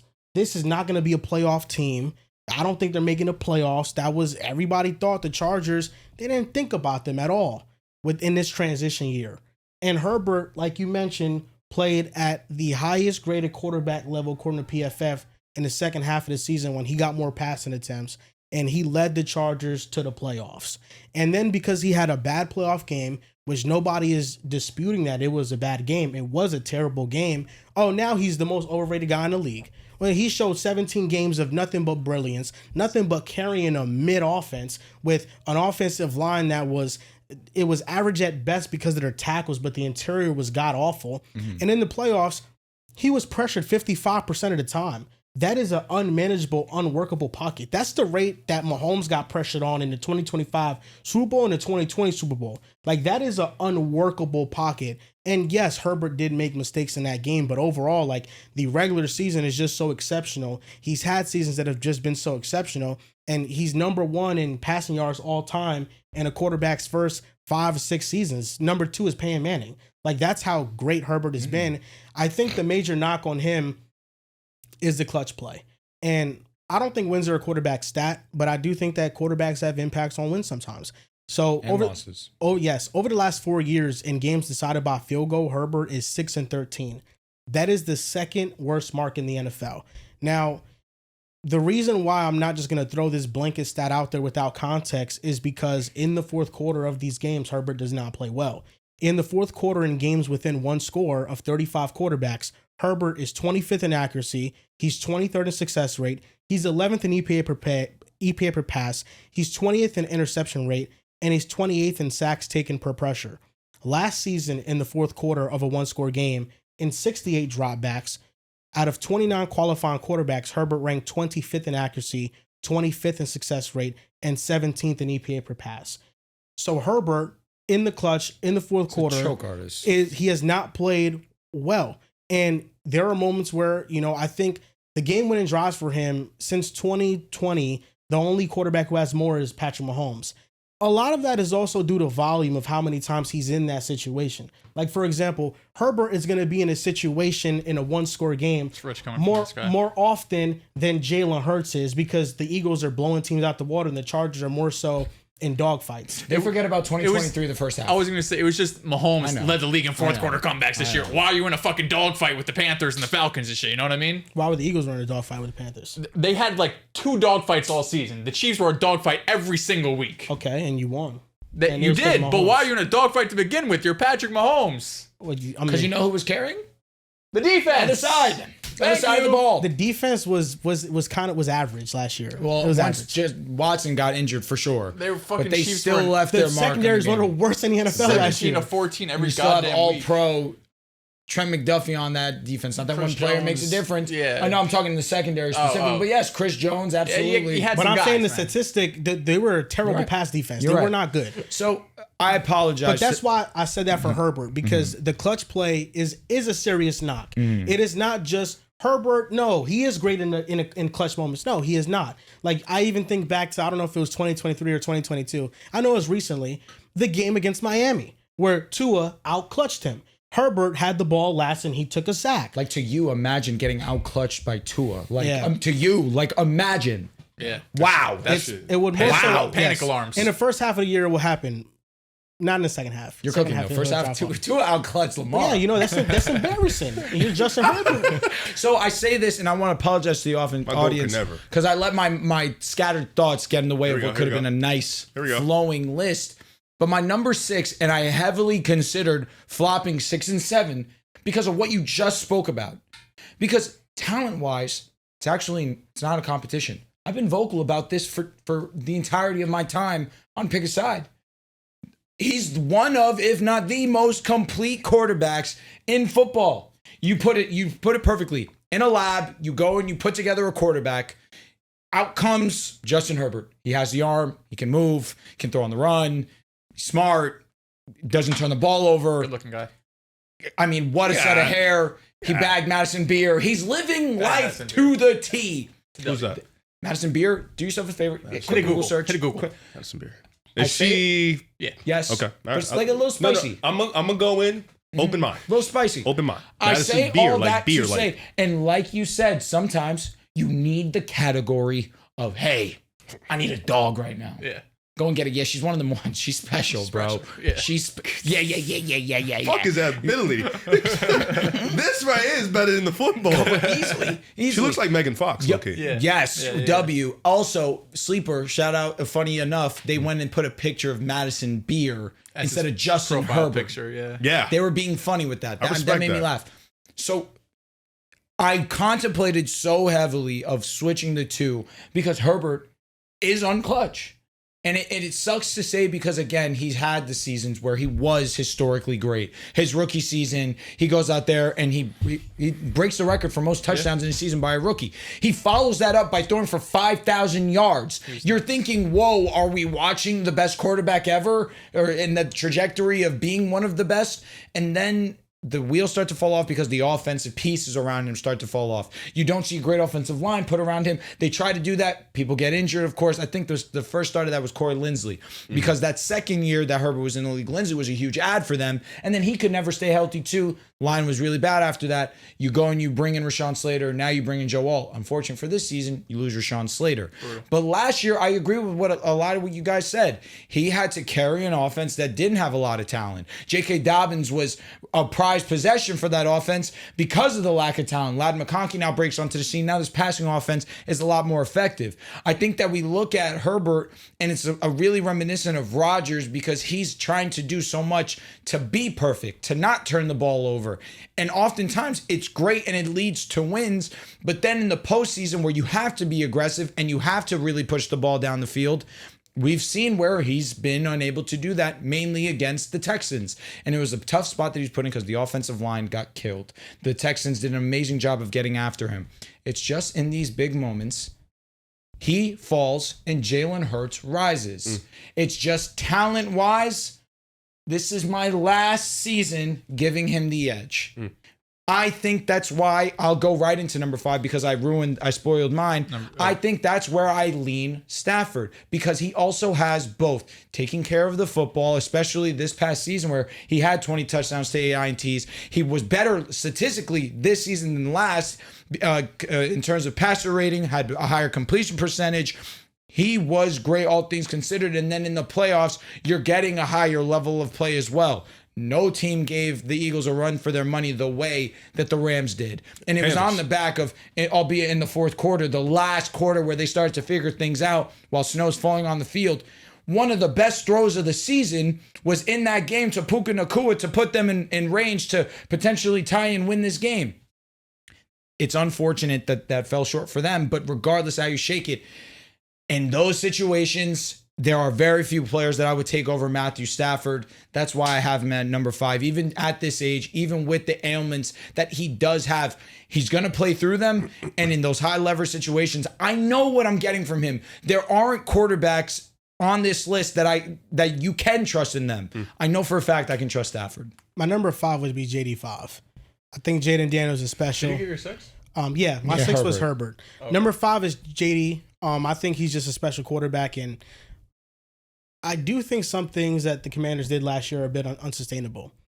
The number one thing being the fourth down conversion Ridiculous. rate. They had an 87% fourth down conversion rate, which was a higher success percentage than the tush push. Is that the best in NFL history? I'm curious.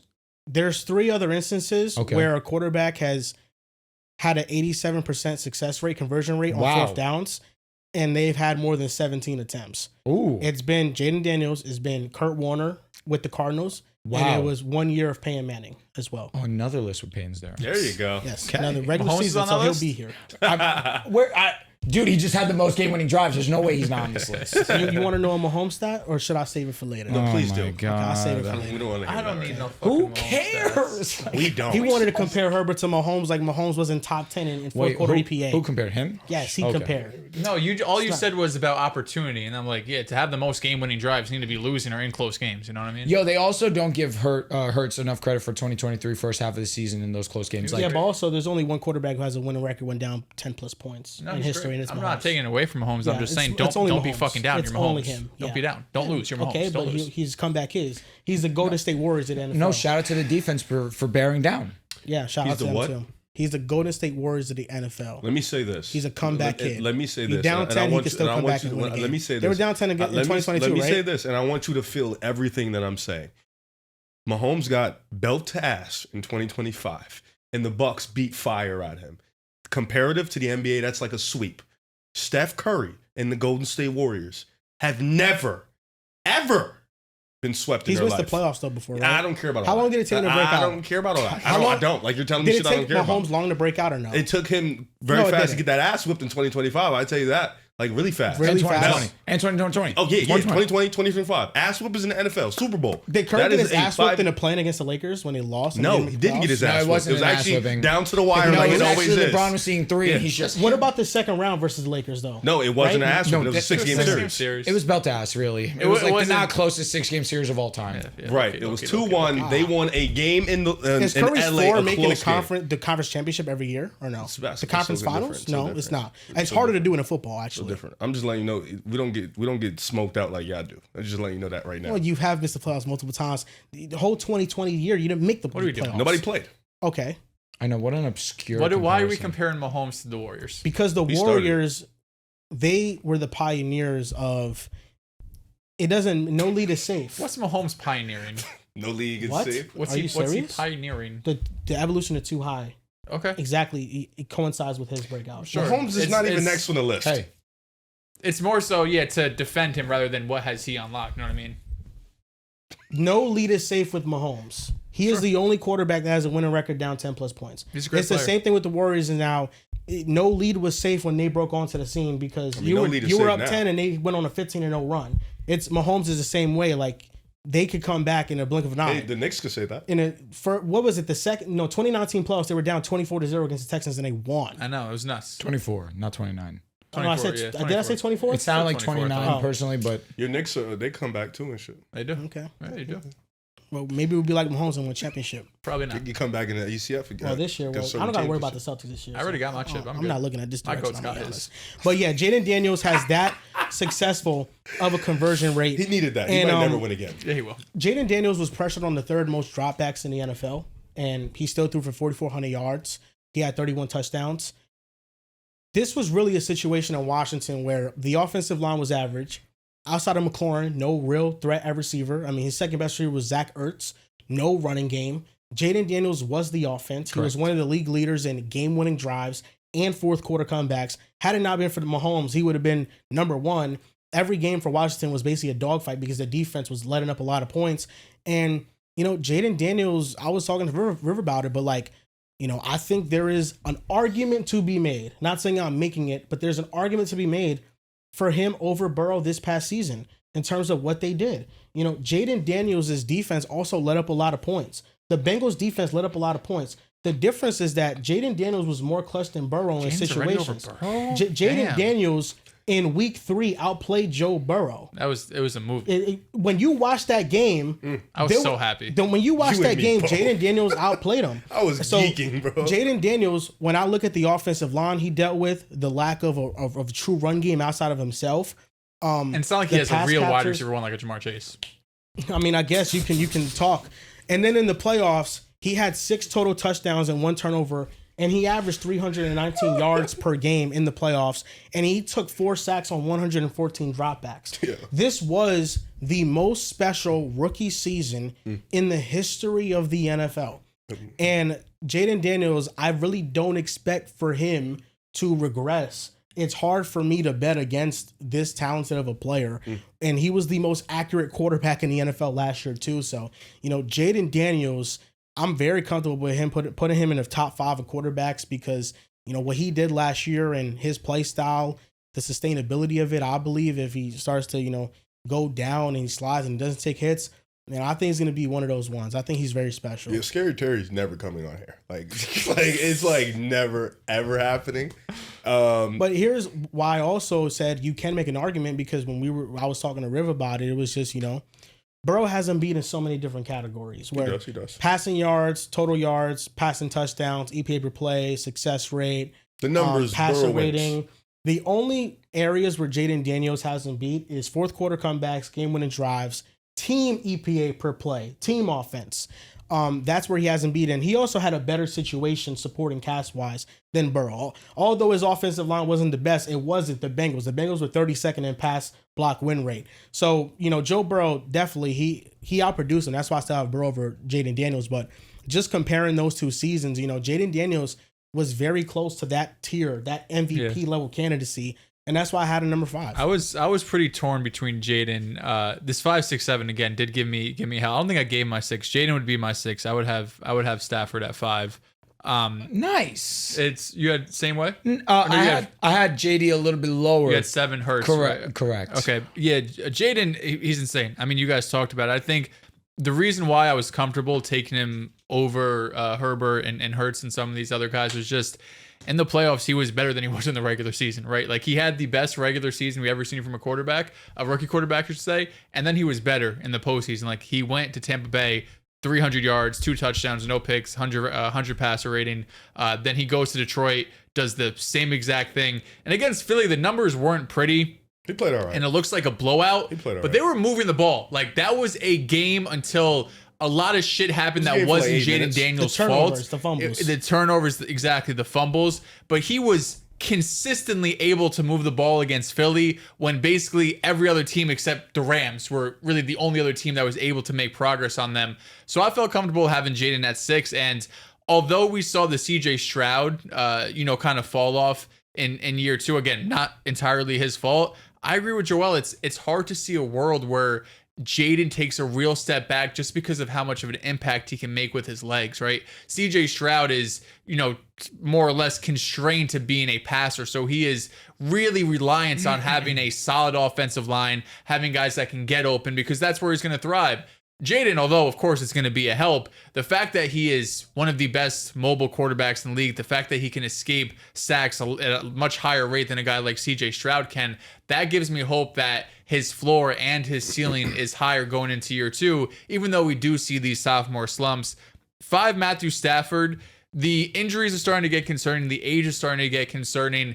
I don't want to throw out his regular season because that's kind of silly to do, but it does feel like it matters less compared to these other guys just because he is such a vet. And we know in the biggest moments, Matthew Stafford steps up. He, of course, has the Super Bowl. It is a bit of a vet tax that, in the regular season, it's almost like Jimmy Butler-esque, right? Like, it kind of doesn't really matter. Like Stephen. Definitely much higher. Stafford's regular season wasn't that bad. It wasn't bad. It was just really inconsistent. Yeah, that was nuts. Like, Jimmy was nuts. He would have weeks where he would look great. Nuts. And then he had weeks where it's bad. But also these last couple of years, like the Rams have been in this kind of like retooling, right? Like 2 years ago they were injured and it was bad. But last year, I mean, we were coming into this. I remember doing the power rankings. You're like, yo, name 3 defenders on the Rams. That's not like Jared Verse they just took in the first round. The defense was awful. And to start off the year, it would struggle. But as the year went on, the defense obviously ends up being a great unit. The defense took a while to get going.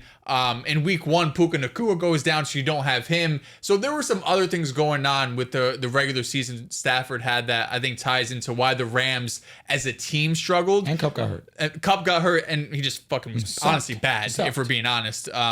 So once everything kind of started getting together, they become one of the hottest teams. They were in a dogfight with Philly. 1 or 2 plays go the other way. They were, in the red zone with a chance to tie the game, like you mentioned, to win the game. So I still think Stafford, again, if it's like pick a guy to win a game, he's like in that top 5 who I want to have because he's experienced. He sells all the arm talent. Of course, he's not mobile or anything like that, but he's never been that. But he has everything you could want when it comes to a pocket passer. I thought about my list a lot. I thought about it a lot, and I thought when it comes to these top 7 guys, what do I want to be favorable to? And I think the way I went about it is I really valued the playmakers more, the guys that can do it with their legs and with their arms, because I think, like you mentioned, Dels, you have such a high floor, high ceiling when you're able to be on the move in a sense of where you don't really need a good running back, a great running back, because you are that. Of course, you can make any throw on the field. And that's why, guys like Lamar and Josh are of that upper echelon because their ability to just make every throw on the field while being able to you can pick your preference with Lamar and his quick, nimble way or Josh's just bulldozing way, but just them to move with their feet. So for me, 7 was Herbert. I think Herbert is in that situation where his issue with me is just he's not aggressive enough as these other guys in terms of just, taking the chances, taking the gambles. And obviously, he doesn't have the talent per se of like a Joe Burrow with Jamar Chase and T. Higgins, but I feel like Ladd is a much better option than Zay Flowers or whoever you want to pick on Buffalo. So I think, next year I would like to see Herbert just be more aggressive. Be more of a not by the playbook and just by I want to take over the game. I think that's his like you mentioned, too robotic. I think that is Herbert's main problem because in terms of talent, like you mentioned, Drew, it gets to a point where yes, he's just as talented as the guys in front of him. But when are we going to see it? In those big time moments. 6 is where I put Joe Burrow. I think Joe Burrow for me is 6. Burrow JD is 5. Wow, this is the hottest take of the thing. I gravitated heavily towards the guys that can do it with their feet and their legs. I mean, I said feet and their legs. With their legs and their arms. The reason why Hurts isn't... Stafford. Oh. No, wait. So would Joe Burrow be 5? Oh, sorry. Stafford 7, Herbert 6, Burrow 5. So, spoiler take, Jayden's 4. I just value the guys that can do it with their legs and their arms, man. I would put Hurts a little higher if he was much better with his arm. I think he would be at a higher level. But just like you mentioned, and I'm glad you said it, the floor and the ceiling, man, is just Jayden last year, watched him twice. We'll watch them more than that, but specifically just the only guy that gave the Eagles real legit trouble. I'm talking about you can have everybody guarded, locked up. He's still a threat with his feet. He's still a threat to extend plays. They're putting up points on us and stuff like that. J5 was exceptional as a rookie, like you mentioned, like this. And there is no the play call and the offensive play call is still there. Terry's going to play. I think with him, the floor is super, super high with his ability, his anticipation, his extending plays, his arm talent is really good. I don't think there's a weakness with him either. He doesn't have the upper echelon talent of a Lamar, who's a guy who he is compared to, but just his floor is so safe and his ability to be the running back and the quarterback. I value that a little bit more than just solely pocket passers. I had to cheat on my criteria a little bit because Jayden Daniels actually ended up having one more point than Burrow. Woo. And I'm screaming at that. The reason why, and then I had to ding a little bit Jayden, so I didn't do that. Now I got to go back and change this. Because with Burrow, the 10 out of 10s were pretty clear. It was accuracy, decision making, and pocket presence. Pocket presence wasn't a 10 out of 10. It was anticipation. All of those skillful things, Burrow was a 10 out of 10 for me. The pocket presence was where I dinged him a little bit. He's improved a lot. So I think that is bumped up to a 7 or 8. It's more so an 8. Really with Jayden Daniels though, it was, the accuracy is a 10 out of 10. He was the most accurate quarterback in the NFL this past season. The decision making, he didn't make no mistakes. The playmaking is a 10 out of 10 for him. The arm talent with him and Burrow, I think is similar. It's close. I would definitely have them tied. I don't think Jayden is has so much better arm than him. They're similar, and then the pocket presence they're also pretty similar too. So it's Jayden's playmaking gets a 10 and Burrow's at a 6 or 7. Yes, Probably. and I think the difference in that is really the playmaking ability that Jayden has. Jayden has the accuracy. He has the decision making. He has the anticipation of Burrow to an extent. Anticipation, he still needs to prove it a little bit more.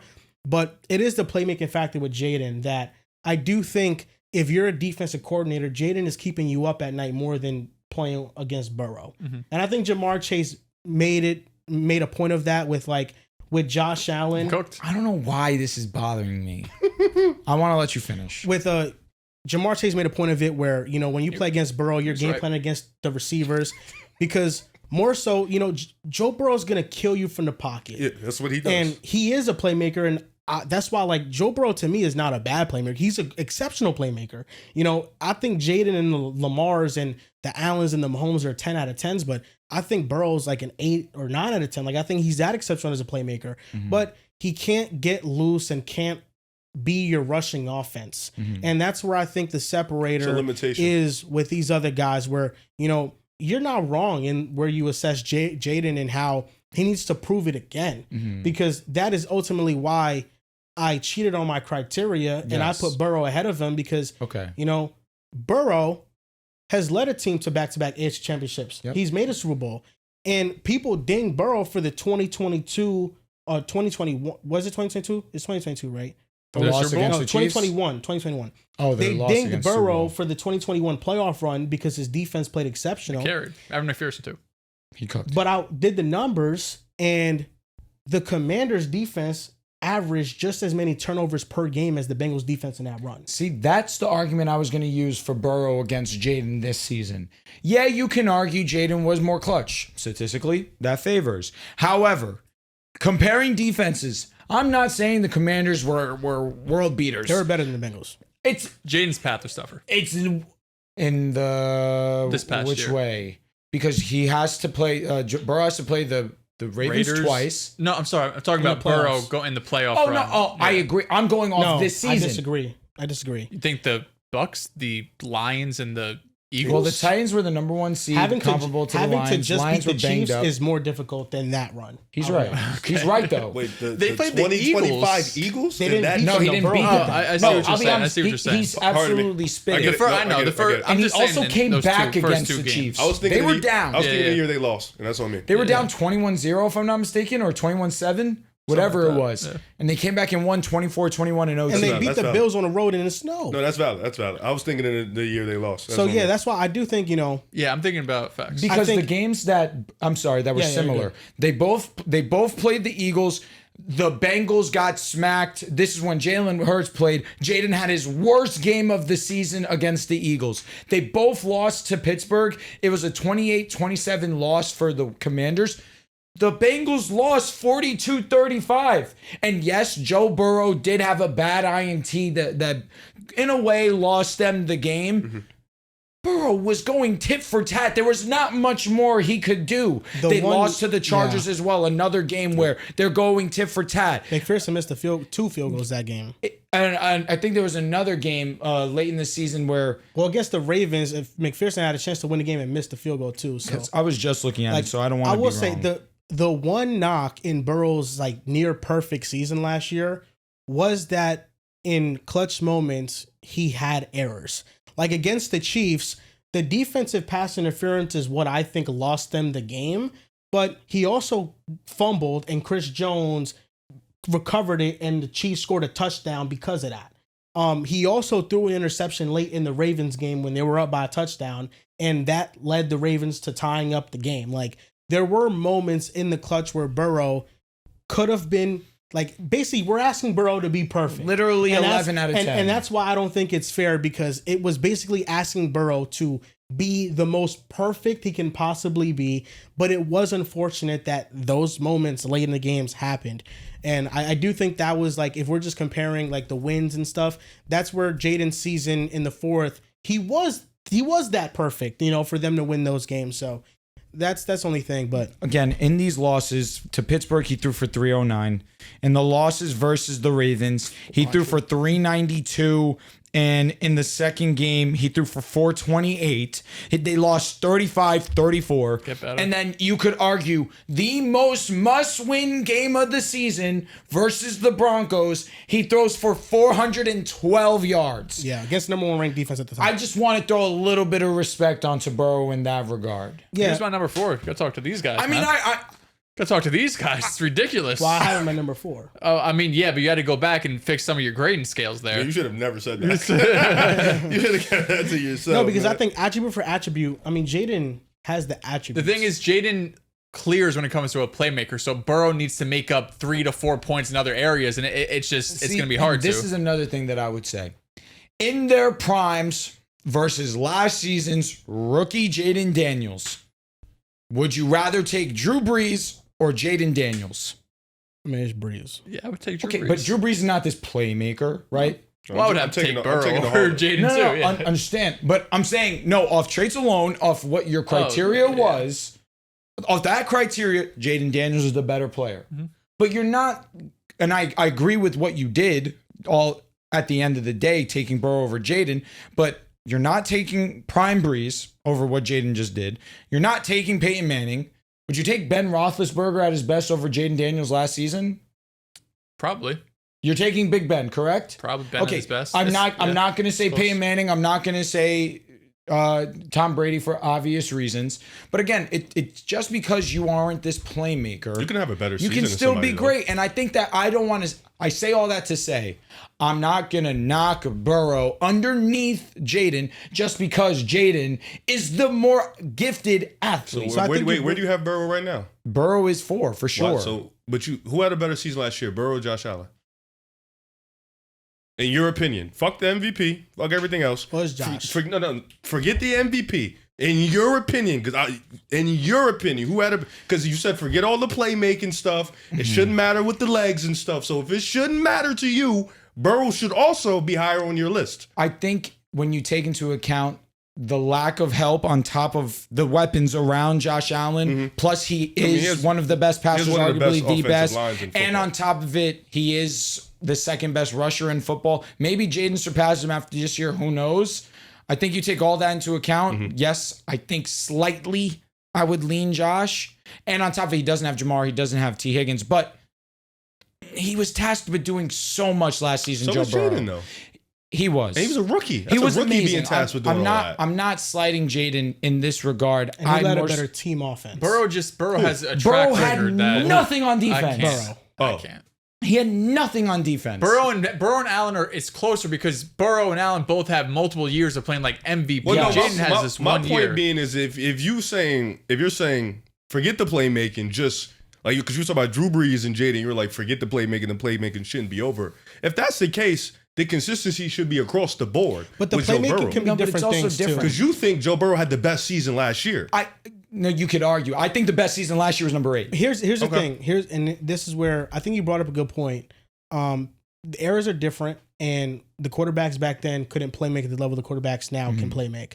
So I think that's number one. But I think the other thing is that they wouldn't be lower in the criteria because Peyton Manning, Tom Brady, those Drew Brees, those players would be 10 out of 10 pocket presences.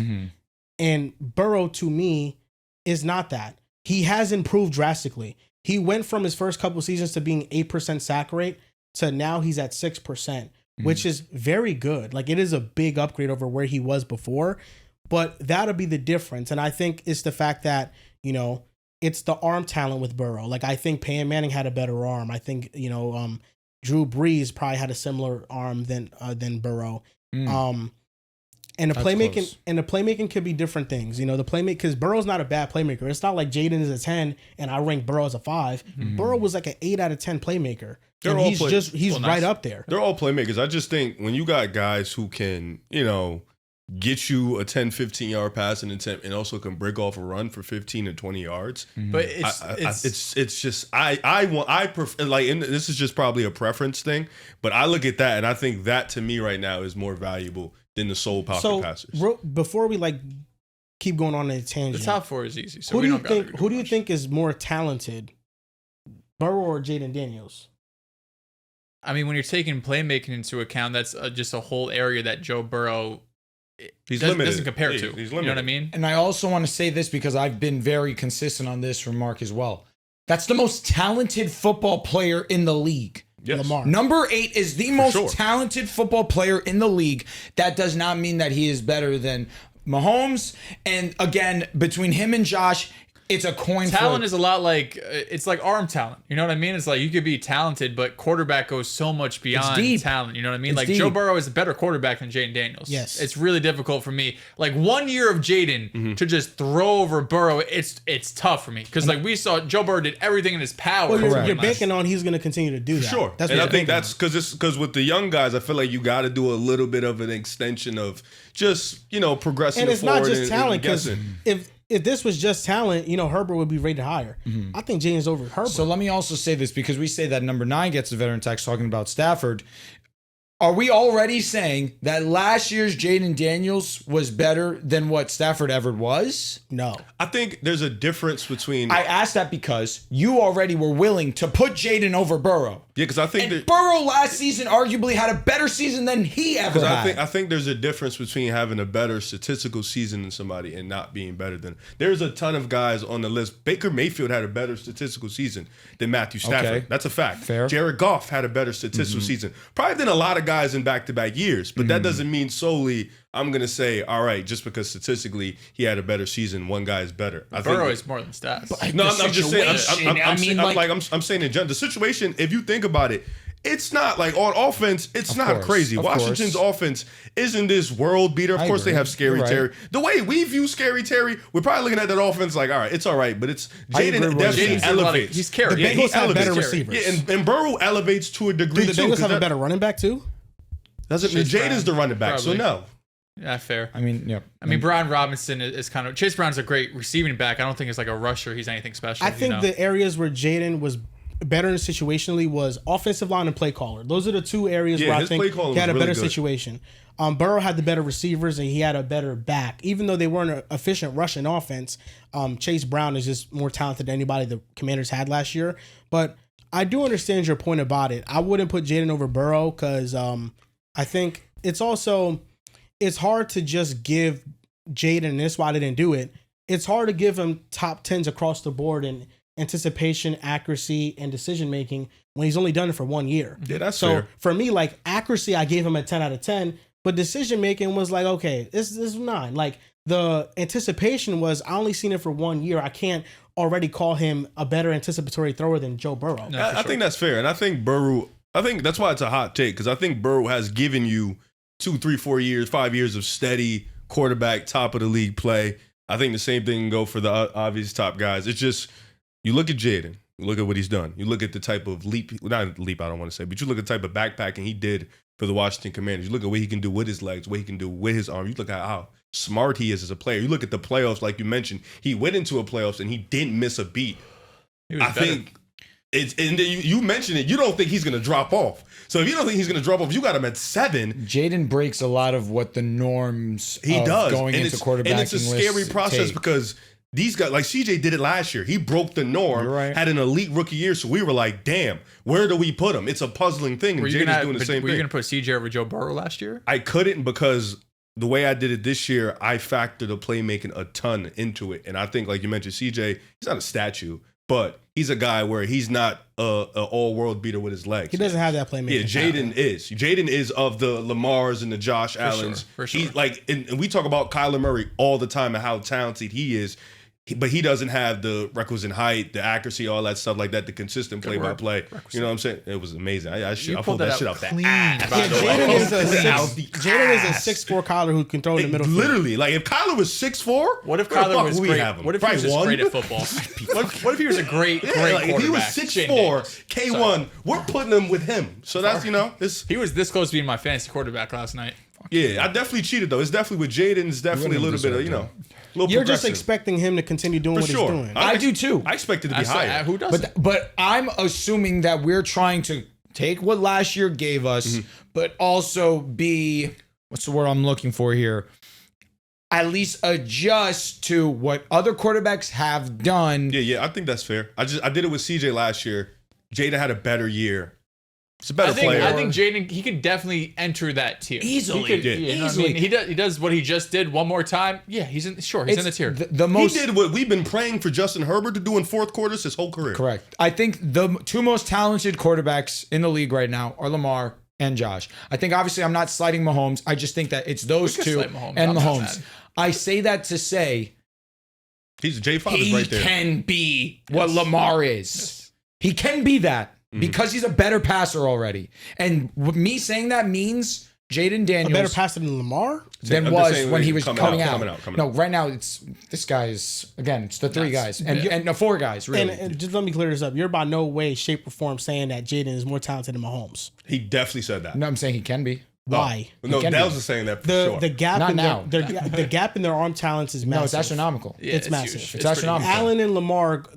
The reason why that's an acceptable statement is 1A, because 1B. their arm talents are similar. Lamar got there. Jaden can get there. Jaden I don't- Daniels' but I don't arm think talent Jaden's would gonna never have- get to Mahomes. It's a Did you ever think astronomical that gap. he would ever get to Mahomes? Lamar? You called him no arm He's Lamar. still So not no. the arm talent of Mahomes. But he's just an unbelievable Most talented guy is the playmaker. dude in Buffalo. I don't know what I the fuck we're can't. doing here. Jaden Daniels but- more talented. Jaden Daniels being more talented. You than understand what I'm Mahomes saying? is even more outlandish than I get Jaden what over Burrow. I get what you're saying. Wait, what?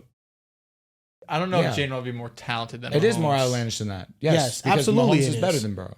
And Mahomes is also the most talented quarterback ever in the history of the So game. Wait, what? so he's more talented than Lamar? He's more He talented than can Josh? be. Yeah, it depends on how much you factor the arm No, talent. but I'm saying you're saying he's the most ever, but right now you would give it to Lamar. I think Lamar, the dual threat ability, I respect it a lot. That's why I say if- Jayden if can I'm- be. wait. If I what you're think saying. if But he the- can be Lamar, then by proxy, I'm also saying Jaden's he can arm be. is not Lamar's. Yeah, so Jaden's arm is a big, massive step drop from Mahomes. But his touch, his accuracy is already better than what it was when he first came out. Fellas, if the big the big two words I keep hearing is arm Requisite? talent. Oh, okay. No, we're gonna get back to that one day. But the big two words I keep hearing is arm talent. Why is Josh Allen not the most talented? I said he's number 2. He's in tier 1. Because I said he's number two. we kept talking about Mahomes. I'm No, I confused. didn't. I said it's a Allen tier of the has two guys. Allen has a better arm than Lamar. Yes. Yeah. Oh, for sure. But That's- he's not the rusher playmaker that No, he no, is. no. Even But though he's a better so rusher amazing. than Mahomes. I agree. That's why I The said arm talent also. Tier 'cause one- because somebody said No, Mahomes no, most talented. no, I thought I that's- heard no, that. he did say Oh that. yeah, see, He- that's he wrong. claims- That's wrong. It's tier 1 Yeah. is 2 guys. For sure, It's- yeah. It is It's Skinny Lamar Man, Jackson, Bulldozer, and yeah. Josh Allen. Yes, For sure. Tier No tier offense. 3, excuse me, tier 2 by himself Mahomes. is Mahomes. Mahomes is the first of his kind. What? What He kind? broke out before No, all of them. Matthew Stafford. 2018. Matthew Stafford. He don't got the playmaking. Matthew of Mahomes. Stafford. No. Come on, you know it's true. He doesn't have the playmaker. Before Josh Mahomes, Allen there broke was out Stafford. But out of the pocket, Mahomes is different. Really. 2020. 2020, Josh Allen. That's 2020 Okay, or 2021 also, is when he Kyle- broke yeah. out. Lamar Yeah. broke out in Wait, 2019. Kyler was after Mahomes. So a year Apologize. after. They're all the same though. So it's just Mahomes does feel like the lesser of the two in terms of So talent. did you not have Mahomes number 1? Yeah, he will not be nothing less. Yeah, I'll be the honest. top four wait, is he is easy. number 1. Very low key. Mahomes is number 1. Oh, okay. Very low key. The first of his kind, because he played his rookie season. Deshaun Watson. My goodness. We shall not speak on. I'm just Listen, saying. Deshaun, before all the stupid shit he's I'm just doing, saying. he was Mahomes, yes, it's not a conversation. I'm just saying he played before Mahomes, and that is He was up 24-0 on Mahomes. He was. He Buffalo choked that year too. I think against the Yo, Texans. yo, That's when he fucking lateraled. Yeah. Spoiler alert, Dells. Yes, Mahomes is 1, Allen is 2, Lamar's 3. Okay, I Mahomes had- is 1, Lamar's 2, Allen's 3. that is my list. Yeah, Correct. the top 3 is pretty easy. Obviously. 3, I'm fine with The the top top 4. Burrow is 4. Lamar's 3. 2 is Allen. 1 is Mahomes. I have Allen over Lamar just because of the playoffs. That's really it. So the quarterback who has the higher EP player over the last 2 seasons is Lamar Jackson, but some shit that Josh Allen did like 5 years ago matters. Oh my God. 5 years Can ago. you let him He cook? didn't do it 5 Yo, years ago. Dells. Wait, Close. It's like 3 or 4. Yeah, he capped.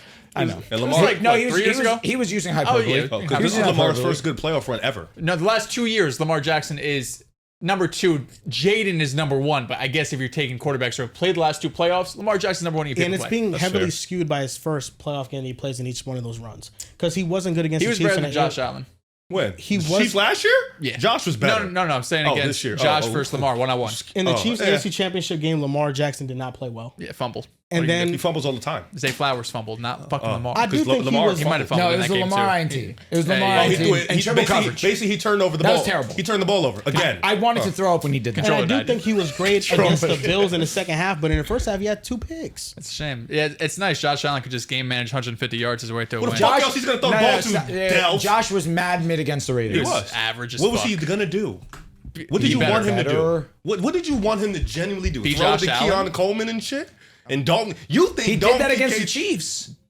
They were running the ball most of that game. So are you valuing the 2-year sample size over the entirety of their playoff careers? Well, I just think Lamar gets knocked for what he did early in his career when he had Greg Roman, and ever since he got Todd Monken, he has been a pretty No, good he player gets performer. knocked for being a 14-win team and getting embarrassed by the Tennessee Titans in the divisional round. Again, what he did What when the he fuck? was That's he what literally he just a said that. rookie. Crazy. No, he Thank literally you for just- proving yeah, my you point. literally- Thank you, Joel. No. Thank you. That's Thank not- you. that's not Thank you. that's not We exactly what talk he about said. Lamar Jackson. That's He not- was that's not 21 what he years said. old. Now when he's 27. That's not what he said. No, you want to know No, why? I That's said not what he gets said? knocked for when he was in year 1 and year 2, but ever since said Greg Greg Roman's ass left, he's been a better That's player exactly performer what he said. than That's Josh exactly what he fucking said. Allen. That That's not first true. sentence He's might have paper been play. better. That's not Look how it you up. worded it. You Now you said- look at No, it. that's exactly what he said. That's exactly what I said. Let what me he talk. said. This is he said that We're he EPA gets for play knocked for merchants. being with Greg Roman early, but he gets knocked No, because he no. played poorly, regardless of Greg Roman being there or I not. said he gets knocked for his early playoff Because- performances. Yes, with Greg Roman. Because that's what his fucking coordinator because was. I don't think that Greg Roman is the reason he played poorly in the playoffs. He played poorly because he Okay, just he wasn't also himself. said he said both. Yeah. Like, Yes, yes, I understood clearly what he Lamar meant. Jackson Lamar has has gotten better, but Yes, also getting yes. to the muck and has Lamar helped. Jackson has been better in the playoffs as of recently. There's no doubt. It has been better. That was bad. But overall, let's not act like Lamar Jackson has been dragging terrible teams and has been losing in the playoffs. Who's saying that? He's No had. one's- I don't know he what- has You're making great this- you're making this shit You up. want to know a number between these four quarterbacks, the top four that we have? If you say Mahomes' stat, I'm going to throw up. It's all four of them stat. Okay, fine. Patrick Mahomes' defense lets up the most points. Josh Allen's defense is number 2. Joe Burrow's defense is number 3. Lamar Jackson's defense is number 4. His defenses allow the least amount of points, and he's the biggest loser of all of them in the playoffs. I mean, there's one winner. There's all losers and one winner in that group. He has also a less fact. playoff wins than all of them. Sick. Who cares? While his defense allows the least amount of points per game. If Lamar Jackson he gets goes and wins the most fucking help Super from Bowl, his it doesn't- defense and loses. Okay, congrats. Burrow, and fucking Josh Allen are less losers than Lamar Jackson. I didn't say anything. Leave my boy out of it. It's true. He's didn't say saying that anything. these guys are winners. I didn't they say didn't get it. to like Leave they my haven't boy won out a of it. goddamn Super Bowl. What are they gonna do? Look at they have Joe Burrow's resume, Super Bowl appearance. And why Let's do fucking we go, Josh Allen. Hey. A couple AFC championships. We have Let's go, MVP now. Josh. Let's go, boy. Come on, dog. And you keep on Appearances. using this total volume an sample MVP now, size within the last 2 years when in the AFC Championship in 2023 he was not good. If he Zay did not Flowers doesn't play fumble well. that ball, If they could Zay still Fumbles win. doesn't flower the ball, you open Pandora's win. For box. sure, he You also can threw win. a pick and triple Yeah, coverage. that's where you can't help him. Control of that. Can't help him. And also this past season he had one of the lowest interception rates of any quarterback ever. He had 4 interceptions on the season, and he threw half of those in the divisional round. And then still he had a clutched chance out. to win the And he goddamn clutched out. game. And he was better than Josh Allen. He was. It's very easy to be he better was better than the game guy that manager. had 0 turnovers for the game. He was better. Nothing. He was Josh better. Allen didn't turn over the ball. That is doing He something. game managed. Yes, Josh Allen MVP game managed. Shout out to him. Lamar had one better drive. And if I'm not mistaken, did Lamar Jackson not fumble in that Bills Yes, game he did either? fumble. Picked it up. Yeah, he got picked back. it up. He did But fumble. it killed the Then drive. Mark Andrews It blew the did- game it for did being kill the honest. Dude, drive. he had it. Come on. Well, on. Mark Andrews fumbled in the on. middle of the field, then he dropped the 2-point Because it's conversion. not about how you start, it's about how you finish. And how you finished, he had a opportunity to Like, tie goddamn. the game. What do But you- if he didn't start like that, they probably Okay, blow them out. You're not wrong. I agree with what you're saying, but he still righted his wrongs. Yeah, to tie the game. Okay. You still have wrongs. If a first part of your song is out of sync, it's gonna ruin the Okay, song. but it's a good thing music is not football. And In they still football, lost the it's game. the entire game, and the reason why they lost is because those turnovers matter. Okay, so let me ask you a question. In all of Mahomes' 10-point trailing wins, Mark Andrews is also at fault. he there. started bad, right? You have to start bad. Didn't start bad. You just- You're down 24-0. He was fucking amazing. You're down 24-0. Let's go, Mahomes. Did he have, you were did he doing have it 2 all. picks in the first half? No. Jesus Mahomes Christ. doesn't He throw just picks in the didn't score playoffs. points. He put up 0 You didn't fucking score points. Who gives a But shit? Lamar Jackson's picks gave the team better field position, so they were able to score What matters, more field easily. position or points, Joel? It's the Yo, same field thing. position leads to fucking points. Okay, Are you so dumb? it didn't for Are the you fucking fucking dumb? Bills, but it did for the Yo, show. yo, All Rick, right, stop yo, talking. Rick, One yo, of his Rick, hold on, INTs did hold on, not lead to points. Lamar Jackson one threw a of his pick. INT did not Lamar lead to Jackson threw a points. pick before midfield to the Buffalo That Bills in was the first one half. possession. It led to fucking Yes, points. one time. They were already the in scoring second pick range. did not lead to points. Okay, but that first one did. I'm saying Mahomes doesn't give away points. Lamar Jackson has given away He points. gave away a pick 6 this past Super Bowl. Did he not? It's He got the his worst ass game of beat. his career. Yeah, be better, Yes, you're fucking using bum. the worst game that he's played in you the just playoffs. told me to name an example. I Yes, did. in totality, Mahomes is the best playoff quarterback ever. Lamar Jackson What about is not. 2021 where he threw an INT that basically gave the Bengals a When win? they lost in the AFC Championship? What about 2022? What about 2019? Correct. What about 2023? Correction, Lamar threw one interception, but he did lose the fumble. I mean, what did Mahomes do against low Baltimore in 2023? What did he do, really? What did he shit. do, really? The Sometimes game-winning throw sometimes he you gotta made. game manage. But Oh, I mean, so the game-winning 2-point conversion, the game-winning touchdown that Lamar had against the The Bills. game-winning throw against the number 1 statistical historic defense in NFL history, DVOA-wise, in the Ravens. That's how great they were. You picked them to win. You It was picked them to win. 17 to They 10. fucking lost. It was Stop 17 playing. to 10. You picked the goddamn Chiefs to win this year, and they got fucking blown out. They never had a goddamn chance. Never had a goddamn You picked chance. against the Chiefs in Fuck outta 2023. here. You picked against the Chiefs in 2024. Fuck out of here. What are you quarterback talking about? list. And then you got Fuck out of here. You picked the Chiefs and they lost by 30. Let me How ask did you we get something. here? Lamar Jackson in the There's at playoffs. least a 1-possession game in the Chiefs Ravens. Let me ask you something. Shit was a 30-point Lamar blowout. Jackson in the AFC Championship Tom game. Brady would never do that Last shit. year- Lose by 30 in a goddamn Super He's Bowl. defending Brady. Tom Brady No. has never won a Super Bowl when his pressure rate has been above 40%. I don't give a He's fuck. He's got 0-3. 7 of them things. Mahomes don't got Patrick shit. Mahomes in all 5 of his Super Bowls has a pressure rate above 40%, and he's go. won 3 of them. Good for him. That's the difference. He's dealt with Brady ever worse lost by pockets. 30? No, he lost by 30. He's lost by 30 in earlier rounds, though. Does that not matter? When? He's lost to He lost fucking by Mark 30? Sanchez. Does that not matter? It's a GOAT. He lost to Joe Flacco. Does that not matter? It's another GOAT. It matters. It matters. I'd rather Those- lose in the those Super are- Bowl than the first round of the divisional round, Dells. I'd rather make it. Listen, sometimes guys get hot. Eli Manning. Let me Mark ask you, Sanchez, Joe Lamar Flacco. Jackson, is Lamar Jackson, even these past 2 years, has he been Lamar Jackson in the postseason? No, but I don't know if Josh Allen has either. Josh Allen, The last time he was Josh Allen was 2021. That's what I'm saying. 24 years ago? Are you serious? The last time he was Josh Allen In the playoffs. In the playoffs was 2021. The last time Josh Allen was elite in the playoffs was 2021? Well, When he translated his regular season to the postseason was 2021. Tell me the years. 2023, Josh Allen was not great? He was not 2023 elite? He was not Josh Allen? They did When not they, go. when I lost to the Bengals? No, I'm saying, my bad. 2024. This was not past great? year. This past year? This No. past year was 2025 playoffs, so 2024 playoffs. when they played I'm also Pittsburgh and When they played Chiefs, the Steelers and they played the Chiefs in the divisional round.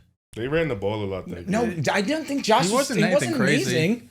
He had an opportunity. Chris Jones came up the middle and he kind of threw a duck in the middle of the field. I mean, this year he played Denver. He was 77% completion rate, 272. He was great against Denver. he was a great against us. Baltimore, obviously, he 73% completion rate, but he only had 127 yards. So a lot of probably dinking and dunking. Had 2 rushing touchdowns. I didn't think he was bad against the Chiefs. Then but- again, Kansas he City, he was wasn't 65% completion percentage, 237, 2 touchdowns.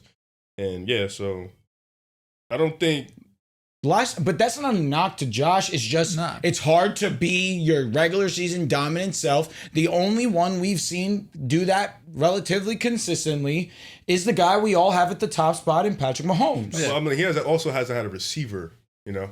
And that's again why we have that guy number 15 at the top spot. Yeah. Okay, I have their last 2 playoffs. So Lamar Jackson, 4 games, 66.7% completion percentage, 853 yards, 7 touchdowns, 2 picks, Mind you, Lamar's shit don't look better That's either. good. 105.8 passer rating. This is Lamar. Yes. Jeez. Yes.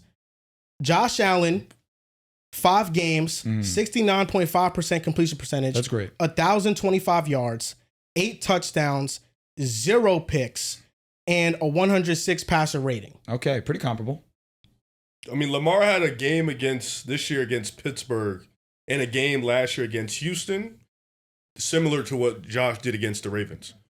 Didn't have to really do, was game managing and stuff like that. You know what I'm saying? So, The game against the Texans was belt ass. And yeah, that's what I'm saying. It ain't, outside, he only had Buffalo and Kansas City as the real big games, you know? Lamar Jackson in those 4 games, I'm going to add rushing too. 274 yards and 2 touchdowns. So 9 touchdowns, 2 picks. I don't know about the fumbles. I don't really care about them. But maybe we could find them. No, he fumbled twice. He fumbled against Okay. the Chiefs and against the Bills. Josh Allen, 5 games, 251 yards, 5 touchdowns. So Josh Allen, last 2 years, 13 touchdowns, 0 picks. Pretty great. And Lamar Jackson, 9 touchdowns, 2 picks. And both of them Fucking were in bum. the same game. What a Yeah, bum. pretty Yeah. much. They were. And it's a tragedy because in that game where he did throw those 2 No, picks, one of them against the Chiefs. 3 picks then. He didn't throw 2 against Buffalo. Yo, He that's fumbled. what it He was. lost a It was a fumble. fumble. He lost a fumble. That didn't He lost lead a to fumble points. against the Chiefs, too. Facts. I think it was the yeah. INT or the fumble led to points. The INT didn't lead to points. Yeah. That One of them- outburst- one of them He did threw- lead he to only points, threw though. 1 Two pick against turnovers. Buffalo. Yeah, it was he fumbled. He Well fumbled said, in Luke. both. Thanks for and putting He it threw the together. pick against Correct. Kansas City. Yeah, he fumbled. Correct. He threw 1 pick in both and fumbled in both. My least favorite is the Chiefs INT by far. Yeah. But the one against the Bills, I think it was a miscommunication, 1, and then 2, it didn't lead to points. Yeah, Which against the Chiefs, he only had 320 yards. My only thing is, touchdown. like, What can you do? I get. Nah, Lamar was OD. I he get was the, good in only that 320 game. I get the. yards. He not, was like, good in that game. The one blemish is that he threw the INT in triple He had a coverage. 54% completion percentage in that game True. against Kansas City. I mean, that defense also was great. Yeah, was great. I think like But 54 was bad. I No get way you're it. shaking. Like if it doesn't lead to points, it's not big deal. But you still don't want to turn the ball over in the playoffs because that drive could lead to points for you. I agree. You know what I'm saying? But So, after like, that INT, No, I'm we with all you. Yeah, agree. yeah, for sure, he was sure. damn near perfect. he was really He was good. I great. just think turnovers cannot be. You can't just wash away turnovers in a agree. playoff game. Regular season, sure, like watch me. it. No, listen, agenda purposes. Have a fucking Yeah, ball. Josh Allen over the last 2 years, he has fumbled in the playoffs. This past season, he fumbled 3 times. The year before, he fumbled once. The thing about that is that he hasn't lost any. So I mean, that's kind of just luck of His this role. fumbles be being like, honest. hike. so he's fell on him, but over the last 2 years, he's lost 0 fumbles. He's So fucking due to fumble. Fumble loss. I'm putting a bet on Yeah. that next No, year. I think he Josh does have 0 turnovers overall I in the think last 2 Drew, years. if you want to say statistically, he hasn't been that same guy from like. That's 20 all I'm saying. That's valid. 'Cause Yeah. It was 320, But 5 2021 TDs. was a movie. Yeah, like It 4 was TDs. literally a movie. I'm with you. I Yeah. think statistically, no. I also think the infrastructure and the offense has changed. Agreed. In Buffalo, I think he's more in his Patrick Mahomes bag. in I the just sense think that's why it's just kind of like a bad argument to use to I knock. think statistically that's fair to say. But I think Ravens the- have better offensive weapons. They have Mark Andrews, Derrick Henry, and Zay Mark Flowers. was- Mark Mark Andrews is is one one of of the the main reasons reasons they why lost. they sold. Yeah, I mean, they But have he's still Henry, a but big beyond man. that, they don't really got And shit, Dalton bro. Kincaid is the main reason why the Bills lost too against the Dude, Chiefs. He was Stop. working back to the Stop. ball. Dude. Stop. Did he not work back to the ball? and have Josh to lay Allen out? had the ball with fucking a minute and change to go, and he couldn't get 30 fucking yards to get a field goal. I don't want to hear about Chiefs game, Dalton right? Kincaid, yes, making the play of his goddamn fucking literally life would have for been the the best- reason why they lost. It would have been the best play for highlight both of his them. career. It'd have been the best Jesus play for both of them. Christ. He still could catch that for sure. He's He still could working catch back to the ball. I Are we agree. serious? Well, okay, that's But you you're, have to you're work back taking to away the- the fact that he's exactly, He bro. has to Like, work He's back just to the not ball. good enough Bro, to get that. I agree with That's you. it. He has He's to just- work- We know that he's about just- he's Kincaid. just- Why are they in this situation to begin Bro. with? This is four. They had 3 other downs to get a fuck anything. They didn't Bro, do shit that he drive. has to work back to the ball. Yeah. Yes, I would have to he watch did the work whole back thing. to the ball in Yes, that situation. he did. And Why the didn't ball Mark was Andrews catch here. a 2-point conversion, Joel? he's ass. What's more likely, the 2-point fucking conversion to Kincaid Am I shit? saying that Andrew should have caught it? No, he should No, have caught but the ball. the difference is Lamar actually at least drove the team down the field, That's 80 fucking correct. yards, scored a touchdown, and he dropped a 2. Josh Allen went fucking 4 and out. Because even if Kincaid catches that ball, it's not signed and sealed. They still get points. Yeah, but it's also the drive continues.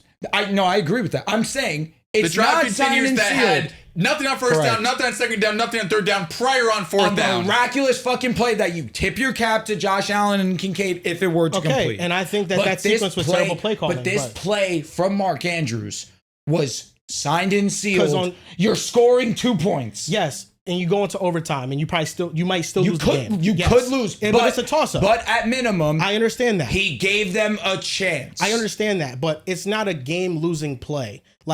Andrews. No, I'm saying Josh Allen, what he did. I'm saying Oh, I mean- Dalton Kincaid should have caught the ball. I don't care if it was difficult or trying to whatever. find He it. should have caught the ball. You're not going Maybe. to tell me that he shouldn't have caught the ball. If I am would've I been- holding it against I Kincaid would've for been dropping it? No. More surprised if he caught it than if he dropped If it. he Bro, are you catches it- serious? Yo, are you serious? He's working- He shouldn't have You caught gotta- this you have ball. to watch the working whole back shit, to bro. the This- ball. am I going crazy? No, but at the same time, he has to work back. Should he have caught the ball? Yeah, they went I think yes, he should have caught it. Josh Allen incomplete. But it's a hard incomplete, catch. Short pass of The 5 yards. third down was a incomplete. screen pass. It's a hard catch. Can we agree yeah. to that? It's a hard Yeah, it was catch. an It's an incredibly even, difficult It's an catch. even tougher throw. Josh Allen threw it with 2 defenders barreling on Yeah, his he threw face up a prayer. off his back foot He threw up a to goddamn open prayer. space. He did. I mean, I don't know if it was It'd a been the prayer. greatest he play threw for up a both of them. prayer, Yeah. and still Kincaid had to do a decent amount to make threw the the play. ball into the open space, see if the I can vacant find it. space. And Kincaid, yes, he had to make a play. The same way when you are in a position like that, your playmakers make a play. Like the helmet catch that Eli Manning threw. That's an unknown receiver that we had the pleasure of interviewing one time, but bless. he still made the play. Like I think Kincaid should have caught that. Even though it's Two things difficult, can be he true. should have caught that. Do we think that Tyrese should have caught that? Like realistically, Should he have caught that? No. Did he catch that? Yes. Exactly. So, do I think Kincaid should have caught it? Definitely more likely than the helmet catch. But am I upset at Kincaid for dropping it? I'm be like, you know what, bro? It sucks you didn't catch it, but watching it I right understand now. it was a difficult play. I'm watching I it am right upset now. at Kincaid because the drive continues if he catches that. I'm not upset at Josh for that play either. Like, No, it's I know, No but- one's like, it's a difficult play. The Chiefs defense did a great job there at getting pressure. I know that it's a difficult play, and I'm not saying, "Oh, Kincaid, you're trash Like for catching compared that." to Andrews, I'm not. what the fuck? I'm not over here saying that. Oh, Kincaid, you're the worst person in the league because you didn't catch that. No, but you got to catch that. You got Josh also couldn't get 1 yard on fourth. Yo, I'm gonna say this. Just watch this. This is the fourth and 5. Look at the pocket collapse. No, Yeah, it's no, you got elite they defense, send- bro. they No send way the- Like I around said, it. it's an pressure. even better throw to get there into open space. That shit is a miraculous ass fucking throw. No bullshit. What a fucking throw. You know what I mean? Like, he's just like, fuck, I gotta get the ball out, which I Yeah. respect. Don't get me wrong. If he would have saw Shakur, but it was tough. Overall, No, I'll be honest though. Kincaid didn't have to work that much back to the ball. I mean, he's full Watch it, watch it. extension. Look. Just watch. Look what Kincaid was. He didn't have to work that He much was back to the ball. stationary Yeah, and he had was. to. No, but that's what I'm saying. Like that's hard too. You're is. stationary and you have to go back to dive full extension. Yeah, but it's tough. It's a tough ass play and also we for go both of them. the year. I don't know, the year before in 2023, the divisional round, the Bills lost against the Chiefs. Tyler Bass misses a field goal that goes wide right. They ran a screen on 3rd and 10. Like, But Josh get some Allen yards. also, Get some albeit yards. Chris Jones, amazing play getting up the middle. That's an incompletion that could have been points. Yeah. Yeah. But also, I'm tough. saying that I just feel like even now, even with Lamar Jackson's better playoff play, I still trust Josh Allen in the playoffs more. Because I also say that in terms of the Chris Jones play up the middle, because that play similar was also used against Brock Purdy for not seeing Brandon Ayuk and not hitting Brandon Ayuk when Chris Jones was right in his face. You mean McDuffie? Or, Correct. yeah. Regardless, I think it is McDuffie Yeah. who came in untouched, ready to go and hit Purdy to make him uncomfortable. Similar situation for Josh. I'm just gonna be consistent then. It's a tough play for both, but if you're gonna say, yo, you gotta hit that, then Josh Allen, you gotta hit that. Yes. I think that the Gabe Davis one is a valid point. Yeah. I just think that overall, I still trust Josh Allen in the playoffs more. And I do think that he's had to play a different brand of offense because they traded Stephon Diggs and For sure. they totally revamped their entire offense in order to be more like Mahomes. Yes. Can you argue Lamar has had to play a different style of football? Because now he's a much better passer and I he's think- not as one-dimensional. I think Lamar's situation has gotten better.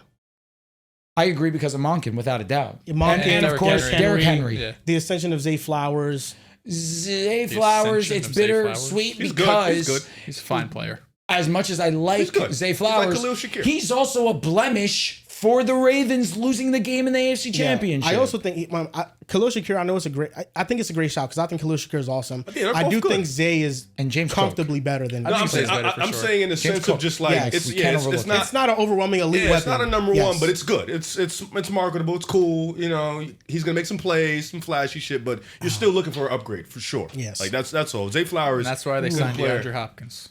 Which, listen, I don't know why they always pick the wrong guys, but I will say, They loved at least one old veteran. yeah, both of them That are super Odell. talented. Both of them are super floor raisers, super ceiling raisers. For me, it's really a 1A, 1B type of thing. Like, you can pick your poison with both of them. We got to start respecting both of them on here. It's just man. whoever gets a ring first, man. It really is a race to whoever gets a ring first. We have I'll to be stop honest. arguing don't say, for them. don't say I haven't changed my tune on Lamar Jackson. No, you're you here. know that. You're here. You I know only that. started disrespecting him when you started You know disrespecting that. Josh. Because I I never understand. disrespect Josh. I I've never understand the disrespected growth. either. Because you're a fan of all shut of them. up. I've understood the growth that Lamar has shown. It's very evident and it's very obvious. It's obvious because we have people calling him no arm. When do Lamar. I disrespect Josh? You always do. Disrespect? No, I think like he's- troll disrespect. He uses a magnifying glass in his you, game. you always throwing little fake shots. It's Josh Allen. How you have to use a magnifying That's glass. kind of like me with this fucking guy right He's here. running your division. You be throwing little shots. I don't like it sometimes, you know. But I like alright. Lamar. He's one of my people. I run the NFC. We run the AFC North over here. We run the AFC. What is that? East. East. We run the AFC East. AFC East and NFC East. You could come back. There's a Where? seat. Yo, NFC East. isn't that Oh. funny? Because Let me not throw he's a here, shot at Joe but you Burrow. can. I'm giving you an opportunity. this I year. always root No. for Stop. Jalen Hurts, bro. When you start lying is when I take the seat away. Stop lying. I'm giving you an open We've been- invitation. Stop. Oh. Stop. All right. I'm here. All right. Now, the moment you start being funny again, you're done. When have I ever been funny? Last year you were funny all You year. agree Jalen Hurts was a bottom 10 You quarterback. don't have just because you During- believe it. You don't have to agree. Oh, fair. You can just fair. shut up. More than fair. More than fair. You see how he More than said to fair. Joe Burrow, Jayden shit. He was like, "Nah, I had to go back." That's that fandom. I had to go back. No, I You didn't respect have to it. do I that. respect You it. see I what I'm respect saying? it. You did some funny shit. But hey, in the end, when you needed to pick a It's winner, because against Chiefs, we're Who's all there? gonna pick the opposite team. Except I don't know. I'm not mad. I'm not mad, genuinely. He Genuinely. did supposed tell to be your guy. He That's told all. us week 1 though. He said it mad early, like every week. I vow all that bullshit. We're literally- gonna Like, continue the hour now. I never picked against them. yeah, he every week, like 18 weeks. The ago, only he- week I picked against them was week 18 because they were sitting everybody. They sat everyone. Are you gonna continue it this year or no? Fuck them. We're winning the division. Valid shot to shit, Then he man. woke up. Huh? Hey man, I see some of your TikToks. You're pretty high on my Broncos. Yeah, they would make the top 8 cumulatively.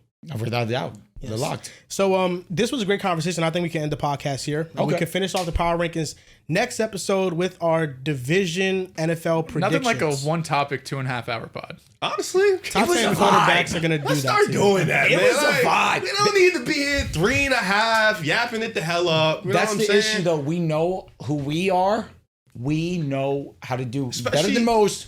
Like Run them, this like yapper. them tier lists should have been one episode. Yeah, easily. Like them shit was an hour power and a half. rankings? No, the tier list. The When we tier were doing list. point guard, shooting Yeah. guard. Personal NBA It should ones? have been one episode. Just I also All didn't, of them? I didn't expect the We were in screaming for 4 match at the hours. end. I wasn't expecting the Lamar Jackson, Josh Allen heated fucking debate shit at came the out of end. nowhere. I don't know where that came from. It was awesome. Don't get me wrong. I don't know. I was very confused I don't know how how that it started. But I started. will No, you started say- talking about Mahomes. No, but Joel, I think it also it evolved to that because I think you completely said what Dells Yes, was thank you, saying. yes, misheard thank you, that. thank you. Because Yes. what you're saying is right. Lamar was terrible against the Titans, but that's exactly what he said. He's like, yes, what he did against the Titans, like that's the game that everyone uses to say he's not good. I got in the pissed playoffs. off because the way that he framed it was He misunderstood It him. was excusing him of It was No, not even but he's excusing. grown. It's It was just like correct. it was He's just grown. a different version of Lamar. It was he's just grown. a different version of that quarterback. Like he had a catastrophic bad performance,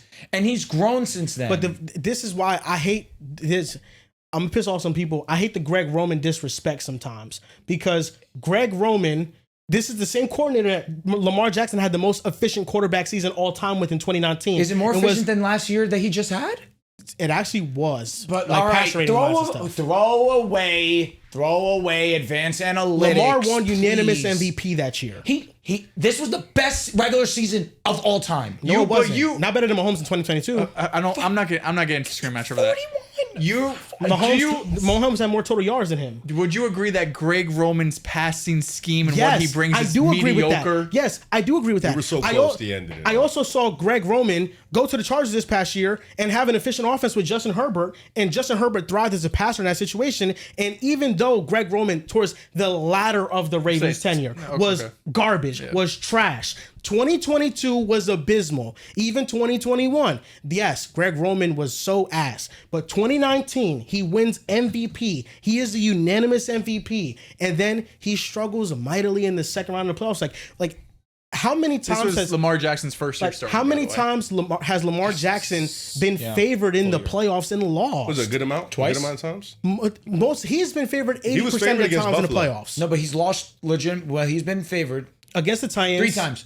3 times Against No, the Chiefs 2 times. last year. Titans, That's what I Chiefs, said. Bills. Two. No, Buffalo. Titans, Chiefs. He was favored against He Buffalo. was too, favored the against second Last year. year. He was favored against Buffalo. Were they? Yeah, I'm double check shocked to that. hear that. I mean, I'm the like only 70% heavily sure. Double check favored that. game was the Titans. Like the Chiefs and Correct. Ravens, it was probably 3 point. You No, know what I mean? but I know that the Ravens fact were check it. favorites against the Chiefs because the Chiefs were underdogs Yeah, in every yeah, single yeah. game in the run. But we're not going to act like he was a 10-point favorite in these games. Like it's probably like a 2. No, 3 but they point were favored to win. It showcases that people believe they had the better team. And if had he played better, they probably They win. did have the better team in 23. That's objective. A lot. All right, I didn't Buffalo think was so. favored? Minus So 1.5 2 Buffalo. times. So 2 times. Was that in Buffalo? And one time, that- I I think it really was in hold it Buffalo. against What about him. the first I game think against that's why. Buffalo? Because it was snowing. Had to be in Buffalo. Because I think he played the Buffalo Bills Twice. Maybe his third year in the third year in the playoffs. I think Buffalo might have been favored that year too. It was, Okay. yeah, It might that's have. year 3 Lamar, but second year starting. Mm-hmm. That's when he was amazing against the Titans, righted his wrongs.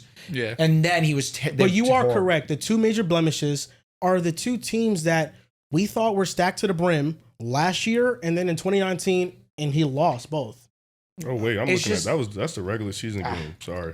and played poorly too. Last year, I'm fine. Or the 23 season, you know what I 2023, mean? yes. I'm fine with that. The That 2019, hurts. I'm with you. Like, yeah, they won what was Okay. it, 14 games, but I'm sorry. That was week 1 odds. Bills are favorites in the playoffs. they were home. Facts. Yeah, Ravens were favored in the playoffs, but it was only 1.5. So That's what I'm saying. yeah, Like a 1.5, they're basically saying the home team gets a bit of an advantage because Vegas does that for every Yeah. single game. But it's a pickup. Yeah, we don't know who's better. It's a fucking pickup. minus 120. You ain't making no money off that.